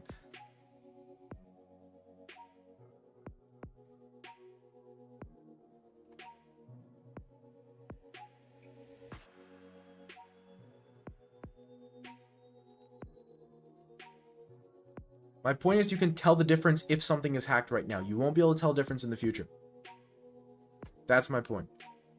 You won't be able to tell if it's hacked, let's say. Let's put it that way. It's funny, when I first started my Linux machine, I started it on the Arc A380, and that was actually shortly after it came out. That was like right after its official release in the West, like a few months after. And so because of that, Arc A380 support was not officially supported in the mainline kernel, or in the unstable kernel, or in the testing kernel. And I didn't use Arch back then, so in order to actually get hardware support, I had to compile my own kernel with a custom flag to enable experimental hardware, and then custom compile drivers.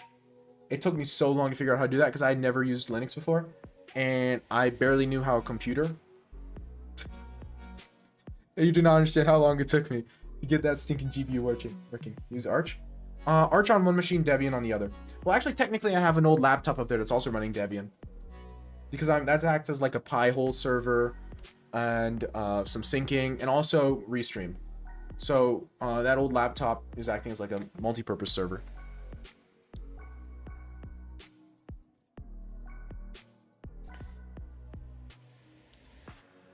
Well, yeah, but you hear about the uni that was putting backdoors in the kernel social experiment and got banned? I think I heard something about that. I heard that about the backdoors. I didn't hear that they were from a uni doing it as a social experiment, which that's pretty funny. I'm not gonna lie to you. Scary, but pretty funny.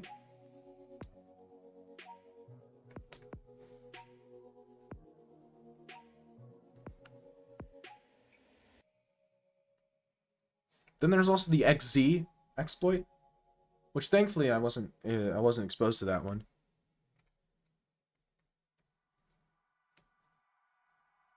Don't believe use Arch because I haven't heard you mentioned it 100 times before. Well, I can't match every stereotype.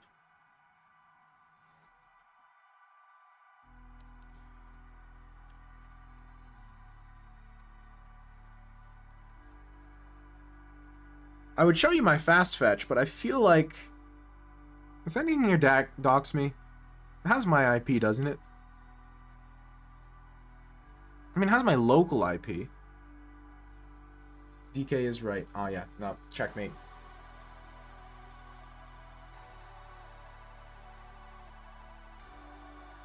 Try and decide if there's anything doxable on this. Can't use that trust. I know you can't use local IP because you already have to be in my network. That's kind of like how local IPs work. I'm just checking everything else. OS, kernel, uptime, packages, shell. Looks fine.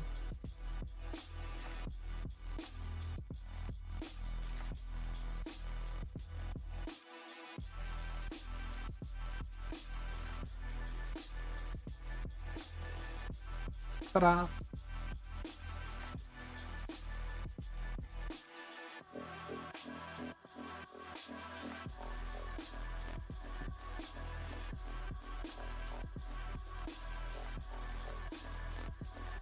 I've only had this machine for like close to a year at this point. So it's a fairly new machine. I'm very happy with it. It's very powerful. I'm on AM5, so I have an upgrade path for my CPU. It's pretty sick.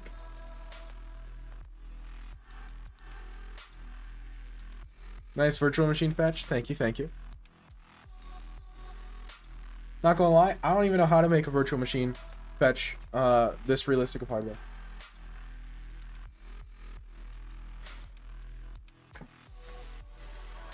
Getting virtual machines to get the hardware working, hardware pass through. Figured out hardware pass through entirely. Not gonna lie, but it's fine. I haven't needed. Oh yeah, I have a 120 gig swap drive on this thing because I had an old 120 gig NVMe SSD that I wasn't using for anything. I'm like, okay, 120 gig SSD. That's not a lot of storage nowadays. It's like one big Steam game or something. And so I was like, what can I use it for? And I was like, oh, swap. And so I have a dedicated 120 gig swap NVMe SSD. It's pretty funny. Well, I have that much swap because I can.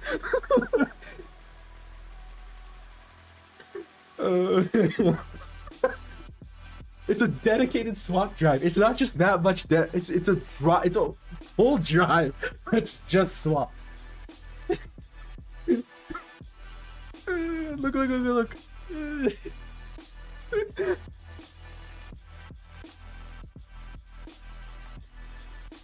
Yeah, now AI can't do a lot of the learning humans can. It's fundamentally more limited. It's more specialized, I should say. But, you know. So, yeah.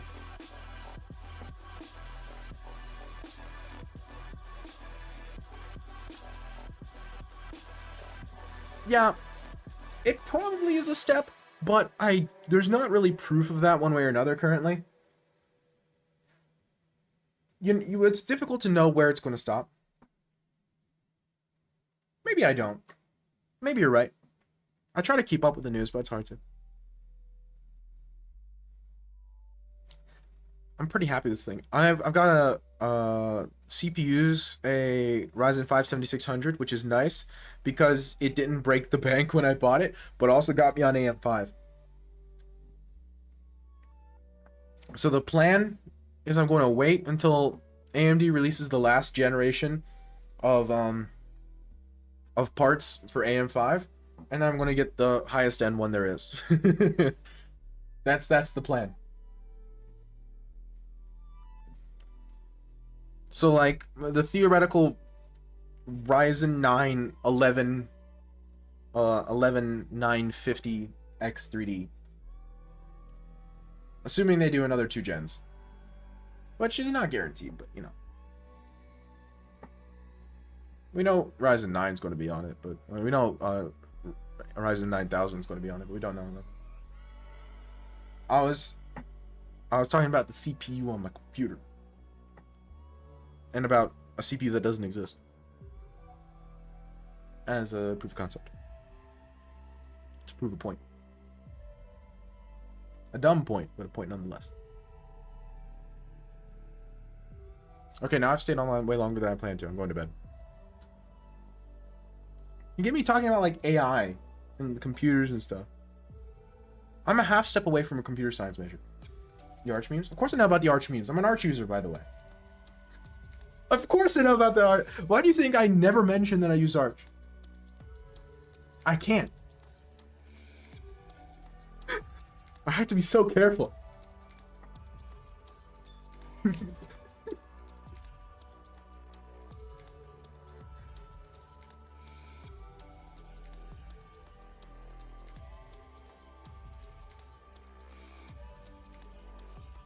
I don't forgive you. It's not like it's a weekend, so it's not that big of a deal if I stay up later than usual. And it's only like 11:20, so it's not even that late. If that were the case, then it wouldn't be that bad. But no, it's not the case at all. Definitely 100%, so I don't forgive you. Shame. No, I enjoy talking about this stuff. Chess is a front. It's a cover. I actually just want to talk about computers and philosophy.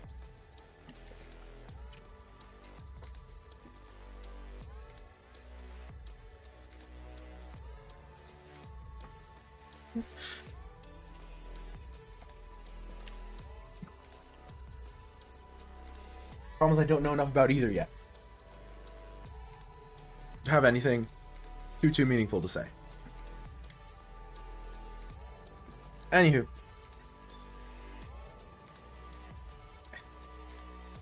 I was just curious about that. Night.